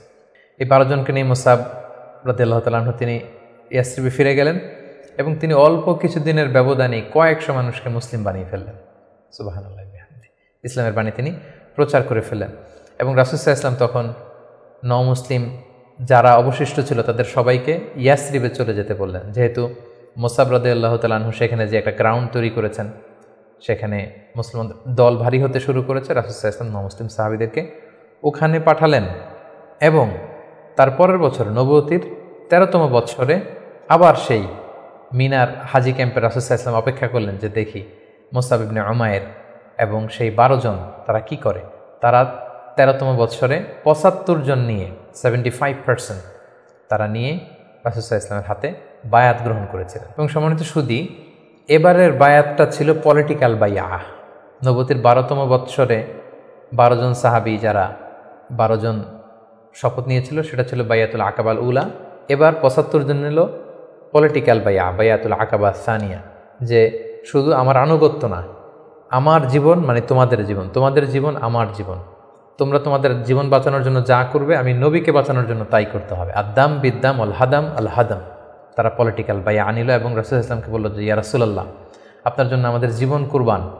The land of Yathrib is completely ready for you, we just waiting for you arrival. আমরা আপনার আগমনের, শুভাগমনের অপেক্ষায়, আপনি আসুন, আমরা আপনাকে সাপোর্ট দিব, আমরা সেখানে ইসলামী সাম্রাজ্য গড়ে তুলব। রাসূল ইসলাম তিনি আশা পেলেন এবং আল্লাহ তাআলা ইঙ্গিত দিলেন যে মুহাম্মদ, তোমাকে সেই ইয়াসরিবে ফিরে যেতে হবে। রাসূল ইসলাম বললেন, তোমাদের মধ্যে থেকে আমি 12 জনকে নাকিব বানাতে চাই, 12 জন লিডার তোমরা যে ইসলাম প্রচার করবে। তারা গেল এবং ঠিক এই বাইআতুল আকাবা সানিয়ার 2.5 মাস পরে রাসূলুল্লাহ সাল্লাল্লাহু আলাইহি ওয়াসাল্লাম হিজরত করলেন। হিজরতের ব্যাপারে আমার বিভিন্ন আলোচনাতে আমরা সেখানে ফুটিয়ে তুলেছি। আজকের এই পর্বে, যেহেতু এটা একটা সংক্ষিপ্ত পর্ব এবং এক পর্বে আমরা পুরো জীবনীকে কভার করতে চাচ্ছি, আমরা হিজরত নিয়ে বিস্তারিত আলোচনা করতে পারছি না। প্রিয় সুধী, এবার আমরা রাসূল সাল্লাল্লাহু আলাইহি ওয়াসাল্লামের জীবনীর তৃতীয় পর্ব বা তৃতীয় ভাগ শুরু করব, যেটা আমরা বলেছিলাম হিজরতের পর থেকে শুরু করে ইন্তেকাল পর্যন্ত।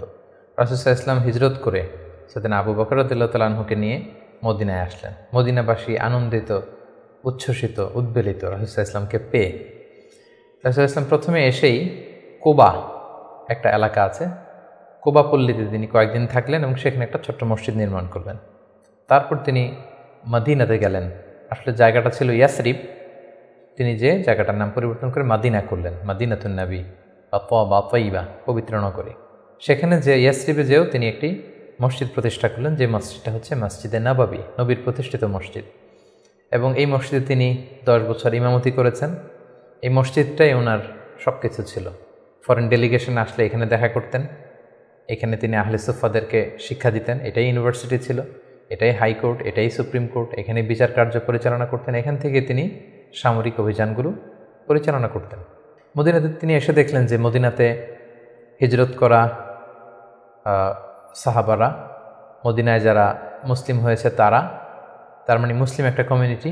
আবার দেখলেন কিছু মুশরিক কমিউনিটি আছে যারা এখনও মুসলিম হয়নি।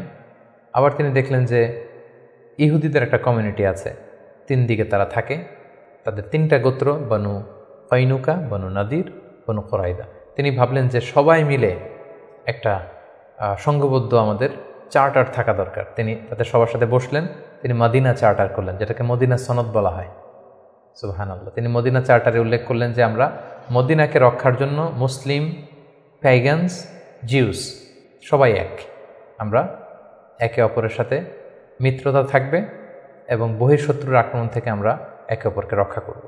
এবং তিনি মক্কা থেকে যারা হিজরত করে এসেছেন, মুহাজির সাহাবী, এবং মদিনাতে যারা এই মুহাজির সাহাবীদেরকে অ্যাকোমোডেট করেছেন, ওয়েলকাম করেছেন, আনসার সাহাবী, তাদের মধ্যে তিনি ভ্রাতৃত্বের বন্ধন প্রতিষ্ঠা করলেন। শুরু হলো মদিনার নতুন জার্নি। প্রথম বছরে অর্থাৎ প্রথম হিজরিতে তিনি এই কাজগুলো করলেন। দ্বিতীয় হিজরিতে একটা সিগনিফিক্যান্ট ঘটনা ঘটলো, সেটা হচ্ছে কেবলা চেঞ্জ করে দেওয়া হলো। রাসূল সাল্লাল্লাহু আলাইহি ওয়াসাল্লাম মদিনাতে এসে 16-17 মাস বাইতুল মাকদাসের দিকে হয়ে নামাজ পড়তেন, কিন্তু চাইতেন যে মক্কায় যদি আল্লাহ তাআলা চেঞ্জ করে দিতেন কতই না ভালো হতো। আল্লাহ তাআলা চেঞ্জ করে দিলেন। আল্লাহ বললেন, ফাওয়াল্লি ওয়াজহাকা শাতরাল মসজিদুল হারাম, নবী হে, আপনি মসজিদুল হারামের দিকে মুখ ফিরিয়ে এখন থেকে নামাজ পড়বেন। এটা দ্বিতীয় হিজরির ঘটনা। দ্বিতীয় হিজরির সবচাইতে গুরুত্বপূর্ণ ইনসিডেন্ট হচ্ছে দ্য ব্যাটল অফ বাদর, গজওয়াত বাদর, বদরের যুদ্ধ। কারণ কুরাইশরা তো তারা দেখলো যে না, মুহাম্মদ হাতছাড়া হয়ে গেল, সব মুসলিমরা হাতছাড়া হয়ে গেল, তাদেরকে তো সহজে ছেড়ে দেওয়া যায় না। তখন একটা যুদ্ধ হলো, বিশাল যুদ্ধ। রাসূল সাল্লাল্লাহু আলাইহি ওয়াসাল্লাম একটা ক্যারাভান আটকাতে গেলেন, কিন্তু তারা খবর পাঠালো যে মুহাম্মদ তার সৈন্য নিয়ে অ্যাটাক করছে। তারা 1000 সৈন্য নিয়ে আসলো বদরের প্রান্তরে, মদিনা থেকে 70-80 কিলো দূরে। মুসলমানদের সংখ্যা ছিল মাত্র 314 জন। বিশাল রক্তক্ষয়ী যুদ্ধ হলো। আল্লাহ তাআলা মুসলিমদেরকে ফেরেশতা দিয়ে, আসমানি মাদাদ দিয়ে সাহায্য করলেন। আল্লাহ বললেন, ওয়ালাকাদ নাসারাকুমুল্লাহু বিবাদরি ওয়া আনতুম আদিল্লাহ, আল্লাহ তোমাদেরকে বদরের প্রান্তরে সহায়তা করেছিলেন, তোমরা খুব দুর্বল ছিলে, ফেরেশতা দিয়ে আমি তোমাদেরকে সহযোগিতা করেছি, বিজয় এনে দিয়েছি। মুসলিমরা বিজয় লাভ করলো। 70 জন কুরাইশ নিহত হলো, 70 জন বন্দী হলো, মুসলমানরা জয়লাভ করলো। দ্বিতীয় হিজরির আরেকটা ইনসিডেন্ট হচ্ছে, আমি বলেছি যে 3টা জিউস ট্রাইব, ইহুদি গোত্র ছিল। এর মধ্যে একটা গোত্র কাইনুকা, তারা এক মুসলিম নারীকে তার শ্লীলতাহানি করে এবং তারা চুক্তি ভঙ্গ করে। পরে রাসূল সাল্লাল্লাহু আলাইহি ওয়াসাল্লাম তাদেরকে অবরোধ করলেন এবং মদিনা থেকে বের করে দিলেন, এক্সাইল দিলেন, নির্বাসন। কারণ কি ছিল? তারা চুক্তি ভঙ্গ করেছে। রাসূল সাল্লাল্লাহু আলাইহি ওয়াসাল্লাম কখনো আগ বাড়িয়ে কারোর সাথে বিরোধিতায় জড়াননি, শান্তি নষ্ট করেননি। তিনি মদিনায় যেয়ে একটা শান্তিময় সাম্রাজ্য গঠন করবার জন্য মদিনা চার্টার করেছেন, মদিনা সনদ আমরা যেটা বলেছি। কিন্তু সর্বপ্রথম এটা ভঙ্গ করলো কারা? বনু কাইনুকা নামে যে ইহুদি গোত্র আছে তারা। ফলে রাসূল সাল্লাল্লাহু আলাইহি ওয়াসাল্লাম তাদেরকে নির্বাসন দিলেন। এবং দ্বিতীয় হিজরিতে রোজার বিধান এবং জাকাতের বিধানকে ফরজ করা হলো। তৃতীয় হিজরির সবচেয়ে গুরুত্বপূর্ণ ঘটনা হচ্ছে উহুদের যুদ্ধ। কারণ 1 বছর আগে দ্বিতীয় হিজরিতে কুরাইশদের 70 জন নিহত হয়েছে, 70 জন বন্দী হয়েছে। তাদের যেই ক্ষত ঘা এটা শুকায়নি, সেটা শোধ নেওয়ার জন্য, প্রতিশোধ নেওয়ার জন্য তারা আসলো 3000 সৈন্য নিয়ে। মুসলিমরা ছিল মাত্র 1000। ইনিশিয়ালি রাসূল সাল্লাল্লাহু আলাইহি ওয়াসাল্লামের কিছু দিক নির্দেশনা অমান্য করার কারণে মুসলিমরা পরাজিত হতে আরম্ভ করলো, কিন্তু শেষের দিকে তারা আবার যুদ্ধে একটা ব্যালেন্স তৈরি করলো। কিন্তু তারপরেও 70 জন মুসলিম এই যুদ্ধে শহীদ হয়েছেন। এবং রাসূল সাল্লাল্লাহু আলাইহি ওয়াসাল্লাম তার প্রিয়তম চাচা হামজা ইবনে আব্দুল মুত্তালিব, যাকে সাইয়্যিদুশ শুহাদা ঘোষণা দেওয়া হয়েছে, এবং যে মুসআব ইবনে উমাইরকে দ্য ফার্স্ট অ্যাম্বাসেডর করে তিনি পাঠিয়েছিলেন, এই যুদ্ধে তিনিও শহীদ হয়েছেন। 70 জন সাহাবীকে রাসূল সাল্লাল্লাহু আলাইহি ওয়াসাল্লাম হারিয়েছেন সেই যুদ্ধে। তৃতীয় হিজরিতে রাসূল সাল্লাল্লাহু আলাইহি ওয়াসাল্লাম হাফসা রাদিয়াল্লাহু তাআলা আনহাকে বিয়ে করেন, জাইনাব বিনতে খুজাইমাকে বিয়ে করেন। এবং তৃতীয় হিজরি সনে ফাতিমা রাদিয়াল্লাহু তাআলা আনহা, আলী রাদিয়াল্লাহু তাআলা আনহার ঘরকে উজালা করে রাসূল সাল্লাল্লাহু আলাইহি ওয়াসাল্লামের প্রথম নাতি হাসান রাদিয়াল্লাহু তাআলা আনহু জন্মগ্রহণ করেছিলেন। চতুর্থ হিজরির একটা মর্মান্তিক ঘটনা হচ্ছে বীরে মাউনার ঘটনা। নজদ থেকে কিছু লোক এসে রাসূল সাল্লাল্লাহু আলাইহি ওয়াসাল্লামকে বললেন, আপনি কিছু সাহাবাকে, কারি সাহাবাকে, হাফেজ সাহাবাদেরকে আমাদের সাথে পাঠান, তারা নজদে এসে আমাদেরকে ইসলাম শেখাবে। রাসূল সাল্লাল্লাহু আলাইহি ওয়াসাল্লাম 70 জন কারি সাহাবাকে বিশ্বাস করে পাঠিয়েছিলেন যে তাদেরকে নিয়ে যাও, তারা ইসলাম শেখাবে। কিন্তু তারা বিশ্বাসঘাতকতা করে এই সাহাবীদেরকে হত্যা করেছিল। এটা বীরে মাউনার ঘটনা। রাসূল সাল্লাল্লাহু আলাইহি ওয়াসাল্লাম অত্যন্ত মর্মাহত হয়েছিলেন। এবং চতুর্থ হিজরির আরেকটা ঘটনা হচ্ছে যে বনু নাদির, ইহুদিদের যে দ্বিতীয় গোষ্ঠী, বনু নাদিরকে রাসূল সাল্লাল্লাহু আলাইহি ওয়াসাল্লাম নির্বাসন দিয়েছিলেন, মদিনা থেকে বের করে দিয়েছিলেন। কারণ কি? একই ঘটনা, বিশ্বাসঘাতকতা, দ্য ট্রেচারি, বিশ্বাসঘাতকতার কারণে। রাসূল সাল্লাল্লাহু আলাইহি ওয়াসাল্লাম আবু বকর, ওমর ফারুককে নিয়ে রক্তপণ কালেকশন করবার জন্য সেখানে গিয়েছিলেন, এবং তারা বলল যে হ্যাঁ, আমরা এটাতে অংশগ্রহণ করবো, আপনি আসুন। কিন্তু তারা প্ল্যান করে রেখেছিল যে রাসূল সাল্লাল্লাহু আলাইহি ওয়াসাল্লামকে এমন একটা ঘরের নিচে বসাবেন, যেই ঘরের উপর থেকে একজন ইহুদি বড় একটা পাথরের খণ্ড রাসূল সাল্লাল্লাহু আলাইহি ওয়াসাল্লামের মাথায় নিক্ষেপ করবেন, যাতে রাসূল সাল্লাল্লাহু আলাইহি ওয়াসাল্লাম সেখানে নিহত হন। এই প্ল্যান করে রাসূল সাল্লাল্লাহু আলাইহি ওয়াসাল্লামকে ঠিক ওই লোকেশনে যখন ডাকলেন, রাসূল সাল্লাল্লাহু আলাইহি ওয়াসাল্লাম যাচ্ছিলেন, ইন দ্য মিন টাইম আল্লাহ তাআলা রাসূল সাল্লাল্লাহু আলাইহি ওয়াসাল্লামকে সব জানিয়ে দিলেন তাদের কনস্পাইরেসি। জিবরাইল আলাইহিস সালাম বললেন, ইয়া রাসূলুল্লাহ, এই মুহূর্তে এখান থেকে আপনি চলে যান মদিনায়। মদিনায় আসলেন, এসে বিশাল বাহিনী গঠন করে বনু নাদিরকে তিনি ঘেরাও করলেন এবং তাদেরকে এই এলাকা থেকে উৎখাত করলেন এই বিশ্বাসঘাতকতার কারণে। যেহেতু মদিনা চার্টার ছিল, একে অপরের শুভ কামনা করবে, শুভাকাঙ্ক্ষী হবে, মিত্র হিসেবে কাজ করবে, কিন্তু তারা রাসূল সাল্লাল্লাহু আলাইহি ওয়াসাল্লামকে হত্যার ষড়যন্ত্র করেছিল। তাদেরকে রাসূল সাল্লাল্লাহু আলাইহি ওয়াসাল্লাম এখান থেকে বের করে দিলেন। এবং চতুর্থ হিজরিতে মদকে আল্লাহ তাআলা হারাম ঘোষণা করলেন। এটা ছিল একটা গুরুত্বপূর্ণ ঘটনা। পঞ্চম হিজরিতে অনেকগুলো ঘটনা ঘটেছে, এর মধ্যে অন্যতম হচ্ছে বনুল মুস্তালিকের যুদ্ধ হয়েছিল। তারা রাসূল সাল্লাল্লাহু আলাইহি ওয়াসাল্লামকে অতর্কিত আক্রমণ করতে চেয়েছিল, রাসূল সাল্লাল্লাহু আলাইহি ওয়াসাল্লাম আগেই তাদেরকে আক্রমণ করে এলাকা দখল করলেন। এবং সেখান থেকে ফিরে আসবার সময় ইফকের যে ঘটনা আমরা জানি, আম্মাজান আয়েশা রাদিয়াল্লাহু তাআলা আনহাকে অপবাদ দেয়া হয়েছিল। সফওয়ান ইবনে মুআত্তাল রাদিয়াল্লাহু তাআলা আনহুর সাথে তার অবৈধ সম্পর্ক আছে বলে মুনাফিকরা ছড়িয়ে দিয়েছিল, নাউযুবিল্লাহ। এবং আল্লাহ তাআলা আরশের উপর থেকে তিনি আম্মাজান আয়েশার পবিত্রতা ঘোষণা করেছেন। সুবহানাল্লাহি বিহামদিহি। এই ঘটনা পঞ্চম হিজরিতে ঘটেছিল। এবং পঞ্চম হিজরির সবচাইতে ভয়ানক ঘটনা হচ্ছে আহজাবের যুদ্ধ বা খন্দকের যুদ্ধ। ইহুদি দুইটা গোষ্ঠী তারা যখন মদিনা থেকে নির্বাসিত হলো তাদের বিশ্বাসঘাতকতার কারণে, তারা যে কুরাইশদের লিডারদেরকে ফুসলাতে লাগলো, গাতাফান গোত্রের লিডারদেরকে ফুসলাতে লাগলো, আরবদেরকে ফুসলাতে লাগলো যে মুহাম্মদ কিন্তু তার দলবল নিয়ে দিনকে দিন শক্তিশালী হচ্ছে, এখনই সময়, এবছর যদি আমরা তাকে অ্যাটাক করে পরাহত করতে না পারে আমরা আটকাতে পারবো না। ফুসলাতে ফুসলাতে প্রভোগ করতে করতে তারা 10,000 সৈন্য জমা করলো এবং তারা প্ল্যান করলো যে আমরা 10,000 অ্যাটাক করব। আর ইহুদিদের একটা গোত্র ছিল বনু কুরাইজা, তারা এখনও পর্যন্ত কোনো চুক্তি ভঙ্গ করেনি। ফলে আপ আনটিল দ্যাট টাইম তাদের সাথে রাসূল সাল্লাল্লাহু আলাইহি ওয়াসাল্লামের সুসম্পর্ক ছিল এক ধরনের। তারা প্ল্যান করলো কোনোভাবে আমরা ভেতর থেকে বিশ্বাসঘাতকতার জন্য বনু কুরাইজাকে আমরা বলবো। তারা সেটাই করলো, 10,000 সৈন্য মদিনাতে অ্যাটাক করলো। এখন রাসূল সাল্লাল্লাহু আলাইহি ওয়াসাল্লাম কী করবেন? এই ছোট্ট বাহিনী নিয়ে তো 10,000 শক্তিশালী বাহিনীকে সামলানো সম্ভব নয়। রাসূল সাল্লাল্লাহু আলাইহি ওয়াসাল্লাম মিটিং করলেন, কনসাল্ট করলেন। সালমান আল ফারিসি তিনি বললেন যে আমরা আমাদের পারস্যে যুদ্ধের অনেকগুলো মাধ্যমের একটা মাধ্যম হচ্ছে ট্রেঞ্চ খনন করি, পরিখা খনন করি। বিশাল মদিনার চারদিকে বিশাল গর্ত করে আমরা এমন পরিখা খনন করব, ফলে তারা মদিনাতে আসতেই পারবে না। আসতে হলে আগে মই দিয়ে নিচে নামতে হবে, তারপরে আবার মই দিয়ে উপরে উঠতে হবে। এই মুহূর্তে আমরা তীর মেরে তাদেরকে নাস্তানাবুদ করতে পারবো। রাসূল ইসলাম রাজি হলেন। কয়েক কিলোমিটার ব্যাপী মদিনার দুই দিকে এক পাশ থেকে আরেক পাশে বিশাল পরিখা খনন করলেন সব সাহাবা। রাসূল ইসলাম নিজেও এই পরিখা খননের কাজে অংশগ্রহণ করলেন। 10,000 সৈন্যবাহিনী আসলো। তারা ভেতর থেকে বনু কুরাইজাকে বিশ্বাসঘাতকতার জন্য উদ্বুদ্ধ করলো। তারা রাজি হচ্ছিল না, অবশেষে রাজি হলো। রাসূল ইসলাম আল্লাহ সাহায্য চাইলেন যে আল্লাহ, ভেতর থেকে যদি বনু কুরাইজা বিশ্বাসঘাতকতা করে অ্যাটাক করে, বাইরে থেকে ওরা যদি আসে, আমরা তো শেষ হয়ে যাব। আল্লাহ তাআলা এমন তুফান দিলেন, এমন বাতাস দিলেন, এমন ঠান্ডা আবহাওয়া দিলেন, 10,000 সৈন্য, অস্ত্র শস্ত্রে সজ্জিত সৈন্য নাস্তানাবুদ হয়ে লণ্ডভণ্ড হয়ে কে কোথায় গেল, কাদের তাঁবু ভেঙে কে কোন দিকে ছুটলো, তারা নিজেরাও টের পেল না। এভাবে আল্লাহ তাআলা এই কনফেডারেটস, এই বিশাল বাহিনীর হাত থেকে রাসূল সাল্লাল্লাহু আলাইহি ওয়াসাল্লামকে মদিনাবাসীকে রক্ষা করলেন। রাসূল সাল্লাল্লাহু আলাইহি ওয়াসাল্লাম এবার তলোয়ার নামিয়ে ফেলতে চাইলেন। জিবরাইল আলাইহিস সালাম বললেন, ইয়া রাসূলুল্লাহ, আপনি যুদ্ধ শেষ করেছেন, আমরা তো করিনি। বনু কুরাইজার কথা কি ভুলে গেছেন? ইহুদিদের যে একটা ট্রাইব, যারা বিশ্বাসঘাতকতা করলো, তাদেরকে অ্যাটাক করো। রাসূলুল্লাহ সাল্লাল্লাহু আলাইহি ওয়াসাল্লাম ৫ম হিজরিতে এবার বনু কুরাইজাকে অ্যাটাক করলেন।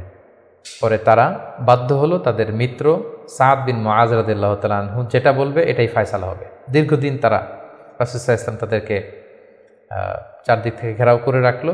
পরে সাদ বিন মুআজ বললেন যে এটা বড় বিশ্বাসঘাতকতা, তাদের এই বিশ্বাসঘাতকতা যদি সফল হতো আমরা সবাই মারা যেতাম। সো আমার রায় হচ্ছে তাদের এই বিশ্বাসঘাতকতার শাস্তি হতে হবে অনেক বড়। তাদের মধ্য থেকে যারা মুসলিমদের বিরুদ্ধে তলোয়ার ধরেছে তাদেরকে এক্সিকিউশন করা হবে, তাদের নারীদেরকে বন্দী করা হবে। রাসূল সাল্লাল্লাহু আলাইহি ওয়াসাল্লাম সাদ বিন মুআজের এই পরামর্শকে মেনে নিলেন, এই রায়কে মেনে নিলেন। ৬ষ্ঠ হিজরিতে রাসূলুল্লাহ সাল্লাল্লাহু আলাইহি ওয়াসাল্লাম তিনি স্বপ্ন দেখলেন যে তিনি উমরা করছেন, এবং আমরা জানি নবীদের স্বপ্ন হচ্ছে ওহী। তিনি সাহাবীদের কাছে স্বপ্নের কথা জানালেন। ১৪০০ সাহাবীকে নিয়ে তিনি উমরা করতে গেলেন। কিন্তু আমরা জানি যে উমরা করতে যেতে হবে মক্কায়। মক্কায় তো শত্রুর বসবাস, কুরাইশরা। তারা রাসূল সাল্লাল্লাহু আলাইহি ওয়াসাল্লামকে ঢুকতে দিল না। সাহাবারা বলেন, ইয়া রাসূলুল্লাহ, যুদ্ধের ঘোষণা দিন, আমরা যুদ্ধ করব। রাসূল সাল্লাল্লাহু আলাইহি ওয়াসাল্লাম বললেন, আমি যুদ্ধ করতে আসিনি, আমি উমরা করতে এসেছি। তখন সেখানে রাসূল সাল্লাল্লাহু আলাইহি ওয়াসাল্লাম তাদের সাথে একটা ট্রিটি করলেন, পিস ট্রিটি, যেটাকে ঐতিহাসিকরা হুদায়বিয়া সন্ধি বলা হয়। এটা ৬ষ্ঠ হিজরির জিলকদ মাসে হয়েছিল। সেখানে ট্রিটিতে বলা হয়েছে যে এবছর মুসলমানরা উমরা করতে পারবে না, ফিরে যাবে উমরা ছাড়াই। আগামী বছর আমরা সুযোগ দিব, তবে মাত্র ৩ দিনের জন্য আসবে, কোনো অস্ত্র ছাড়া উমরা করে চলে যাবে। সাহাবীরা এটা মানতেই চাচ্ছিলেন না। রাসূল সাল্লাল্লাহু আলাইহি ওয়াসাল্লাম বললেন যে থামো, আমরা এটাতেই রাজি। এবং তারা আরও কিছু ধারা দিল এই সন্ধির, যে মক্কা থেকে কেউ যদি মদিনাতে যায় মুসলিম হয়ে, মদিনাবাসী তাদেরকে ফেরত দিতে হবে। কিন্তু মদিনা থেকে কেউ মক্কায় আসলে মক্কাবাসী ফেরত দিতে বাধ্য থাকবে না। আর দুই পক্ষের সাথে যে কেউ অ্যালায়েন্স করতে পারবে। ফলে বনু খুজাআ গেল রাসূল সাল্লাল্লাহু আলাইহি ওয়াসাল্লামের পক্ষে, বনু বকর গেল কুরাইশদের পক্ষে। এভাবে হুদায়বিয়ার সন্ধিটি হলো। সাহাবারা কেউ মানতে পারল না। রাসূল সাল্লাল্লাহু আলাইহি ওয়াসাল্লাম বললেন, সন্ধি স্বাক্ষরিত হয়ে গিয়েছে, সবাই মাথার চুল হলক করে হালাল হয়ে যাও, আমরা এখন মদিনায় ফিরে যাব। কেউ হালাল হচ্ছিল না। পরে উম্মে সালামা রাদিয়াল্লাহু তাআলা আনহার পরামর্শে রাসূল সাল্লাল্লাহু আলাইহি ওয়াসাল্লাম নিজেই তার পশু জবাই করলেন, নিজের মাথা নিজে হাল্লাক দিয়ে তিনি মাথা মুন্ডন করলেন। ফলে সবাই সেটি করল। সাহাবীদের কাছে মনে হচ্ছিল যে এটা একটা অপমান। ১৪০০ সাহাবী মুসলিম, সাদা এহরামের কাপড় পরে আমরা আসলাম, কিন্তু আমাদেরকে ঢুকতে দেয়া হলো না। রাসূল ইসলাম বললেন, না, এই সন্ধি আল্লাহ তাআলা বলেছেন যে ইন্না ফাতাহনা আলাকা ফাতহাম মুবিনা, নবী হে, তোমাদেরকে আমি বিজয় দিব। এবং চূড়ান্ত বিজয়ের জন্য এই সন্ধিটা গুরুত্বপূর্ণ ছিল। কারণ এখন দাওয়াতি কাজ চারদিকে ছড়িয়ে দেওয়ার জন্য কিছুদিন যুদ্ধ বিগ্রহ বন্ধের দরকার আছে। আল্লাহ তাআলা এই সন্ধির মাধ্যমে কেমন যেন মুসলমানদেরকে সেই ফেভারটি দিলেন, সেই সুযোগটি করে দিলেন। সুবহানাল্লাহ। ৭ম হিজরির গুরুত্বপূর্ণ একটি ঘটনা হচ্ছে খায়বার যুদ্ধ। রাসূল সাল্লাল্লাহু আলাইহি ওয়াসাল্লাম খায়বার বিজয় করলেন। মদিনা থেকে বেশ দূরে ইহুদিদের সেখানে বিশাল পল্লী, বিশাল বসতি, এবং যাদেরকে তিনি নির্বাসন দিয়েছিলেন তারা যে সেখানে বসবাস করছিল। রাসূল সাল্লাল্লাহু আলাইহি ওয়াসাল্লাম খায়বার বিজয় করলেন, এবং খায়বার বিজিত হয়েছিল সাইয়েদনা আলী রাদিয়াল্লাহু তাআলা আনহুর হাতে। খায়বার যখন বিজয় হলো, খায়বারের বিশাল ল্যান্ড, খেজুর বাগান, রাসূল সাল্লাল্লাহু আলাইহি ওয়াসাল্লাম এগুলো পেলেন এবং চুক্তিতে আসলেন যে খায়বারের ইহুদিরা তারা সারা বছর জুড়ে যতটুকু খেজুর তারা উৎপাদন করবে এবং ফলমূল চাষ করবে তার অর্ধেক মদিনাতে দেয়া হবে। এবং খায়বার বিজয়ের পর থেকেই কিন্তু বেসিকলি মদিনাতে সাহাবাদের একটু অর্থনৈতিক সচ্ছলতা ফিরে আসলো। এবং ইন দ্য মিন টাইম সেই নবুতির ৫ম বছরে যখন অত্যাচার হচ্ছিল, জাফর ইবনে আবি তালেব যখন তার সাথে করে রাসূল সাল্লাল্লাহু আলাইহি ওয়াসাল্লাম অনেককে নমুসলিমকে আবিসিনিয়ায় পাঠিয়েছিলেন, খায়বার বিজয়ের পরে রাসূল সাল্লাল্লাহু আলাইহি ওয়াসাল্লাম তাদেরকে নিয়ে আসলেন, তারা সবাই চলে আসলো। এবং এই ৭ম হিজরিতে রাসূল সাল্লাল্লাহু আলাইহি ওয়াসাল্লাম আশেপাশের বড় বড় যে রাজা আছে, কিং আছে, সুপার পাওয়ার আছে, তাদের কাছে তিনি চিঠি লিখে পাঠালেন যে মিন মুহাম্মদ ইলা হিরাকল আদিমের রোম। এইভাবে সবার কাছে তিনি চিঠি লিখে পাঠালেন যে আসলিম তাসলাম, সালামুন আলা মানিত্তাবা আলো হুদা, শান্তি তাদের প্রতি যারা হেদায়েতকে মানে। ফলে ইন্টারন্যাশনাল ইসলামকে পৌঁছানোর একটা সুযোগ কিন্তু ঠিক তখন রাসূল সাল্লাল্লাহু আলাইহি ওয়াসাল্লামের হলো। এবং ৭ম হিজরিতে রাসূল সাল্লাল্লাহু আলাইহি ওয়াসাল্লাম সাহাবাদেরকে নিয়ে উমরা করে আসলেন। এটাকে বলা হয় উমরাতুল কাদা, কারণ আমরা জানি যে ৬ষ্ঠ হিজরিতে তিনি উমরা করতে পারেননি এবং সেই হুদাইবিয়া সন্ধির একটা ধারা ছিল এবছর ফিরে যেতে হবে, পরের বছর এসে উমরা করবে। রাসূলুল্লাহ সাল্লাল্লাহু আলাইহি ওয়াসাল্লাম পরের বছর যে উমরা করে আসলেন এবং ঠিক সেই বছরই রাসূল সাল্লাল্লাহু আলাইহি ওয়াসাল্লাম মাইমুনা বিনতে হারেস রাদিয়াল্লাহু তাআলা আনহাকে বিয়ে করেছিলেন। ৮ম হিজরিতে যে সমস্ত ঘটনা ঘটেছে তার মধ্যে থেকে অন্যতম হচ্ছে মুতার যুদ্ধ, রোমকদের বিরুদ্ধে অনেক দূরের যুদ্ধ। ৩ জন সেনাপতি রাসূল সাল্লাল্লাহু আলাইহি ওয়াসাল্লাম এখানে ফিক্স করে দিয়েছিলেন, যায়েদ বিন হারিসা, জাফর ইবনে আবি তালেব, আব্দুল্লাহ ইবনে রাওয়াহা। কোনো অভিযানে তিনি 3 জন সেনাপতি দেন না, এই যুদ্ধে 3 জনকে তিনি সেনাপতি করলেন। তারা 3 জনই বুঝতে পেরেছেন যে তারা প্রত্যেকে শহীদ হবেন এবং সেটাই ঘটেছিল। রাসূল ইসলাম তাদের জন্য দোয়া করেছিলেন। সবশেষে খালিদ বিন ওয়ালিদ রাদিয়াল্লাহু তাআলা আনহুর নেতৃত্বে মুতার যুদ্ধ বিজয় হয়। ৮ম হিজরির সবচাইতে সিগনিফিক্যান্ট ইভেন্ট হচ্ছে ফাতহু মক্কা, মক্কা বিজয়, যেটার কারণ হচ্ছে হুদাইবিয়া সন্ধিতে একটা অ্যালায়েন্স হয়েছিল। বনু খুজা ছিল মুসলিমদের পক্ষে, বনু বকর ছিল কুরাইশদের পক্ষে, এবং কথা ছিল কেউ কাউকে অ্যাটাক করবে না। কিন্তু বনু বকরের কিছু লোক কুরাইশদের সহযোগিতায় অস্ত্র নিয়ে তারা একদিন রাতে বনু খুজাকে অ্যাটাক করে তাদের ২০ জনকে নিহত করে। রাসূল সাল্লাল্লাহু আলাইহি ওয়াসাল্লাম এই সন্ধিকে আর অটুট রাখলেন না, এই অপরাধকে বরদাস্ত করলেন না। রাসূল সাল্লাল্লাহু আলাইহি ওয়াসাল্লাম যাতে মাফ করে দেয় এটার জন্য আবু সুফিয়ানকে পাঠানো হয়েছিল, রাসূল সাল্লাল্লাহু আলাইহি ওয়াসাল্লাম মানলেন না। বিশাল এক বাহিনী নিয়ে ১০,০০০ সাহাবীকে নিয়ে তিনি মক্কা অভিমুখে রওনা হলেন এবং তিনি মক্কা বিজয় করলেন। এটাকে ঐতিহাসিকভাবে ফাতহু মক্কা বলা হয়। রাসূল সাল্লাল্লাহু আলাইহি ওয়াসাল্লাম ফিরে আসলেন নিজের জন্মভূমিতে বিজয়ের বেশে। তিনি যে কাবার ভেতরে যত মূর্তি আছে এগুলোকে ভেঙে ফেললেন। বেলাল রাদিয়াল্লাহু আনহুকে বললেন যাও কাবার উপরে উঠে আজান দাও, আজান দেয়া হলো। রাসূল সাল্লাল্লাহু আলাইহি ওয়াসাল্লাম নামাজ পড়লেন, কাবার ভেতরেও নামাজ পড়লেন। সবচেয়ে বড় ২-১ অপরাধীকে তিনি শাস্তি দিয়েছিলেন, বাকি সবাইকে তিনি মাফ করেছিলেন। সবাই ভয়ে কাঁপছিল। রাসূল সাল্লাল্লাহু আলাইহি ওয়াসাল্লাম বললেন যে লা তাসরিবা আলাইকুমুল ইয়াউম, আজকে তোমাদের প্রতি কোনো আক্রোশ নেই, তোমরা আমাদের ভাই, আমার আত্মীয়, আমরা একই এলাকার লোক। রাসূল সাল্লাল্লাহু আলাইহি ওয়াসাল্লাম ক্ষমা করে দেন এবং রাসূল সাল্লাল্লাহু আলাইহি ওয়াসাল্লামের ক্ষমার এই নমুনা দেখে সবাই মুসলিম হয়ে গেল। রাসূল সাল্লাল্লাহু আলাইহি ওয়াসাল্লামের হাতে হাত রেখে শাহাদা পাঠ করলো। এভাবে মক্কা বিজয় হয়ে গিয়েছিল। মক্কা বিজয়ের পর ৮ম হিজরির আরেকটা বড় ইনসিডেন্ট হচ্ছে হুনাইনের যুদ্ধ। মক্কাতে রাসূল সাল্লাল্লাহু আলাইহি ওয়াসাল্লাম ১৯ দিন অবস্থান করলেন। তার মদিনাতে ফিরে আসার আগেই বনু সাকিফ, বনু হাওয়াজিন যারা তায়েফের অধিবাসী, তারা রাসূল সাল্লাল্লাহু আলাইহি ওয়াসাল্লামের উপর অ্যাটাক করার প্ল্যান করলো। রাসূল সাল্লাল্লাহু আলাইহি ওয়াসাল্লাম তাদের প্রতি অভিযান পরিচালনা করলেন। হুনাইন নামক জায়গায় যুদ্ধ হলো। শুরুতে মুসলমানরা পরাস্ত হয়েছিল, কিন্তু পরবর্তীতে মুসলমানরা বিজয় লাভ করল এবং এযাবৎকালে সবচাইতে বেশি গানিমাত যুদ্ধলব্ধ সম্পদ রাসূল সাল্লাল্লাহু আলাইহি ওয়াসাল্লাম এই হুনাইনের যুদ্ধ থেকে তিনি পেয়েছিলেন।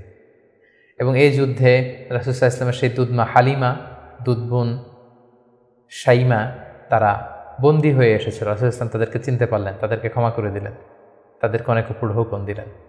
৯ম হিজরিকে বলা হয় দ্য ইয়ার অফ ডেলিগেশনস, আমাল উফুদ।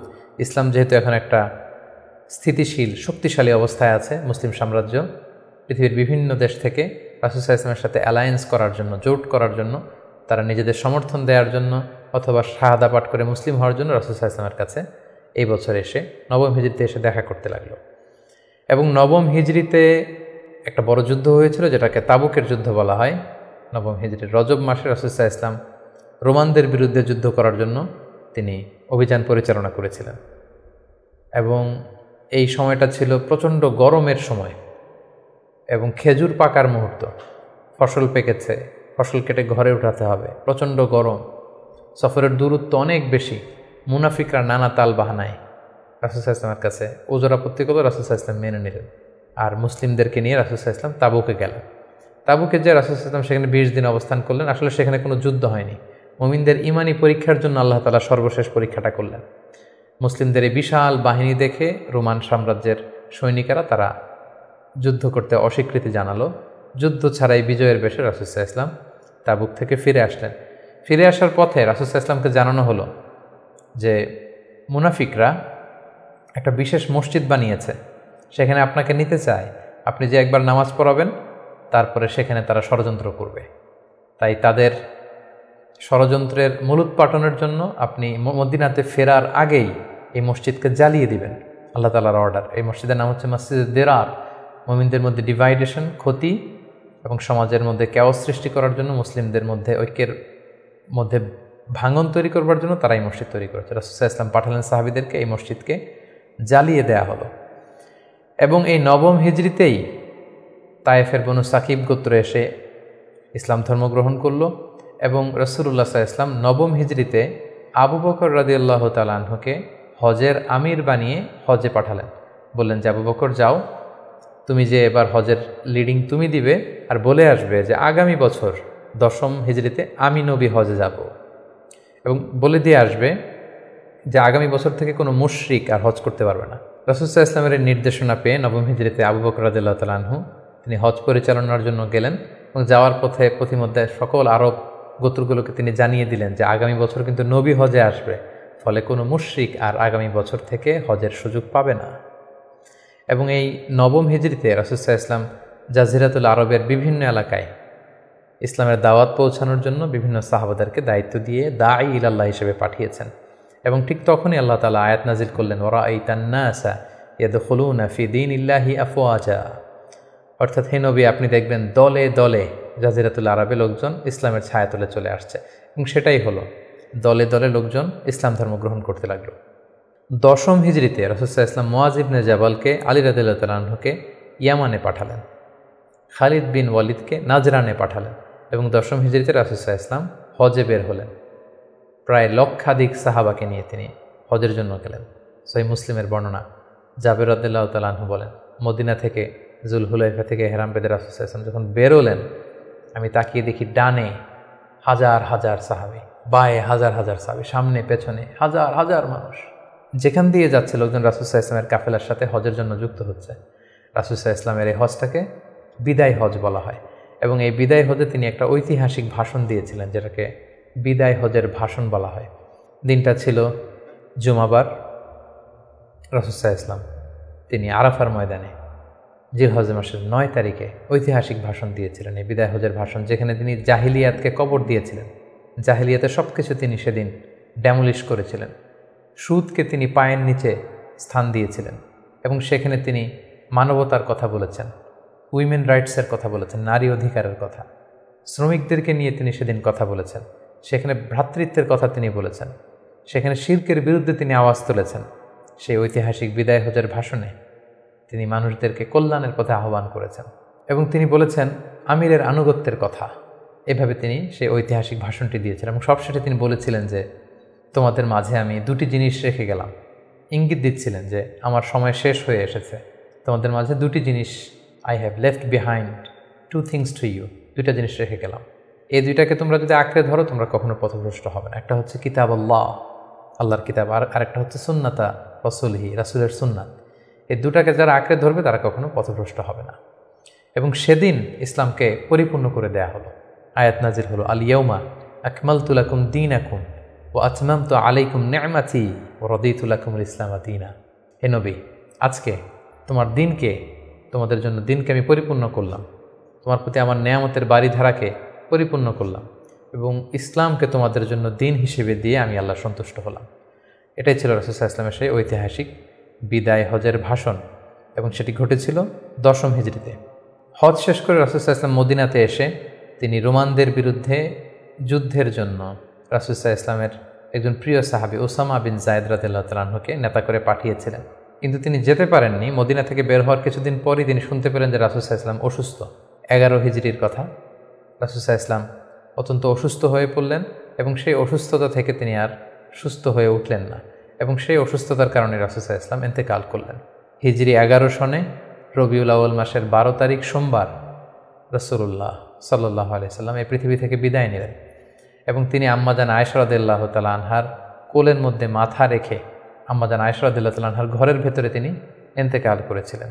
ইন্তেকালের আগে তিনি বারবার বেহুশ হয়ে যাচ্ছিলেন এবং পানি আনতে বলছিলেন। পানির মধ্যে হাত ঢুকিয়ে তিনি চেহারার মধ্যে পানি লাগাচ্ছিলেন আর বলছিলেন, ইন্না লিল মাউতি লা সাকারাত, হায়রে মৃত্যুর এতই যন্ত্রণা, মৃত্যুর এত কষ্ট। রাসূল সাল্লাল্লাহু আলাইহি ওয়াসাল্লাম আম্মাজান আয়েশা রাদিয়াল্লাহু তাআলা আনহার হাতে মেসওয়াক দেখে, তার শ্যালক যখন মেসওয়াক করছিল তিনি সেখানে ফেল করে তাকিয়েছিলেন। আম্মাজান আয়েশা বুঝতে পেরেছিলেন যে তিনি মেসওয়াক করবেন। তিনি নিজ হাতে মেসওয়াকটি নিয়ে চিবিয়ে নরম করে রাসূল সাল্লাল্লাহু আলাইহি ওয়াসাল্লামের মুখে দিয়েছিলেন। তিনি ইন্তেকালের আগে মেসওয়াক করেছিলেন এবং তিনি ইন্তেকালের আগে বলেছিলেন, আসসালাত আসসালাত, উম্মতেরা নামাজ নামাজ, নামাজকে তোমরা ভুলে যেও না। ওমা মালাকাত আইমানুকুম, এবং তোমাদের কর্মচারীদের প্রতি, শ্রমিকদের প্রতি তোমরা অবিচার করো না। এই কথাগুলো বলে তিনি সর্বশেষ যে বাক্যটি উচ্চারণ করেছিলেন সেটি হচ্ছে, মা আল্লাযীনা আনআমা আল্লাহু আলাইহিম মিনান নাবিয়্যিন ওয়াস সিদ্দীকিন ওয়াশ শুহাদাই ওয়াস সালিহিন, অর্থাৎ হে আল্লাহ, নবী, সিদ্দিক, শুহাদা, সালেহ তাদের সাথে যেন আমি থাকি। আল্লাহুম্মা ইলা রাফিকিল আ'লা, আমি আমার প্রিয়তম বন্ধু আল্লাহ তাআলার কাছে ফিরে যাই। এই কথা বলেই তিনি নিস্তব্ধ হয়ে গিয়েছেন এবং গোটা উম্মাকে দুঃখের সাগরে ভাসিয়ে খাতামুন নবিয়্যিন সাইয়্যিদুল মুরসালিন রাহমাতাল লিল আলামিন তিনি তার শেষ নিঃশ্বাস ত্যাগ করেন। এবং নবীরা যেখানে মারা যায় সেই জায়গাটি পবিত্র। নবীরা যেখানে ইন্তেকাল করেন সেখানেই তাদেরকে কবরস্থ করা হয়। রাসূল সাল্লাল্লাহু আলাইহি ওয়াসাল্লামকে আম্মাজান আয়েশা রাদিয়াল্লাহু তাআলা আনহার ঘরেই কবরস্থ করা হয়েছে এবং আজও মসজিদে নববীর পাশে সবুজ মিম্বারের নিচে পেয়ারা নবী আল্লাহর হাবিব সাল্লাল্লাহু আলাইহি ওয়াসাল্লাম মুহাম্মদ রাসূলুল্লাহ সাল্লাল্লাহু আলাইহি সাল্লাম সেখানে শায়িত আছেন।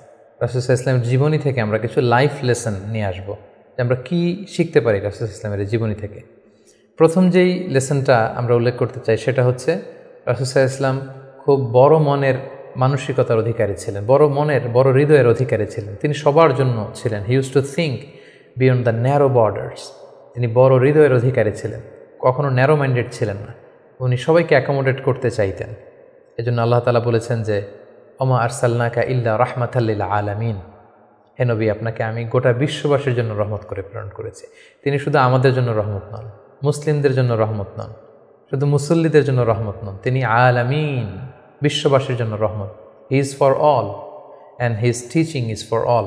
রাসূল সাল্লাল্লাহু আলাইহি ওয়াসাল্লামের শিক্ষা, দিক নির্দেশনা, তার দেয়া হেদায়েত, এগুলো সবার জন্য। এটা আমরা জানতে পারলাম।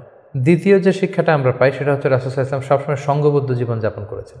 আমরা যদি দেখি, মক্কাতে সংঘবদ্ধ, মদিনাতে সংঘবদ্ধ, যেখানে তিনি ছিলেন সংঘবদ্ধ ছিলেন। এবং আমরা যেন ইউনাইটেড থাকি, কোরআনের শিক্ষাটা তিনি বারবার বলেছেন, ওয়ালা তাফাররাকু, তোমরা বিচ্ছিন্ন হয়ো না, তোমরা আলাদা হয়ে জীবনযাপন করো না, বরং তোমরা সংঘবদ্ধ জীবনযাপন করো। রাসূল সাল্লাল্লাহু আলাইহি ওয়াসাল্লামের জীবনী থেকে আমরা এই শিক্ষাটাও পাই। 3 নম্বর যে শিক্ষাটি আমরা পাই রাসূল সাল্লাল্লাহু আলাইহি ওয়াসাল্লামের জীবনী থেকে সেটা হচ্ছে, তিনি পিস লাভার ছিলেন, শান্তিকামী। কখনো সংঘাতে সহজে বিরোধে জড়াতে চাইতেন না, সবসময় শান্তি প্রতিষ্ঠায় তিনি অগ্রগামী ছিলেন।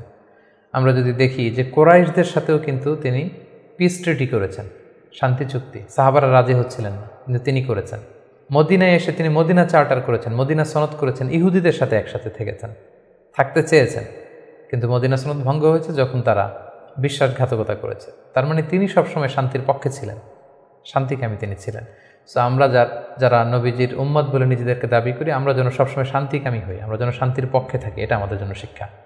4 নম্বর যে শিক্ষাটি আমরা পাই সেটা হচ্ছে, he was the flag bearer of justice. তিনি সবসময় ন্যায় বিচারের পক্ষে ছিলেন, ন্যায়ের পতাকাবাহী ছিলেন, ন্যায় বিচারের পতাকাবাহী সবসময়। ন্যায় যেখানে, সত্য যেখানে, ইনসাফ যেখানে, জাস্টিস যেখানে, তিনি সেখানে। তার প্রমাণ আমরা দেখি 20 বছর বয়সে তিনি যখন যুবক, তখন তিনি হেলফুল ফুজুল নামে যুব সংঘ করেছেন। উদ্দেশ্য কী ছিল? যে মাল মাজলুম দিদ্দাল জালেম, আমরা সবসময় মাজলুমের পক্ষে থাকবো, জালেমের বিরুদ্ধে। কোনো জালেম যেন কোনো ব্যবসায়ীকে, ভিনদেশিকে, কাউকে যেন ঠকাতে না পারে, মাজলুমের পক্ষে লড়বার জন্য তিনি এটা করেছেন। তার মানে ইনসাফ, জাস্টিস, ন্যায় পরায়ণতার পক্ষে তিনি সবসময় কাজ করেছেন। সো আমরা যেন সবসময় ন্যায় পরায়ণতার পক্ষে থাকি, এটাই আমাদের জন্য শিক্ষা।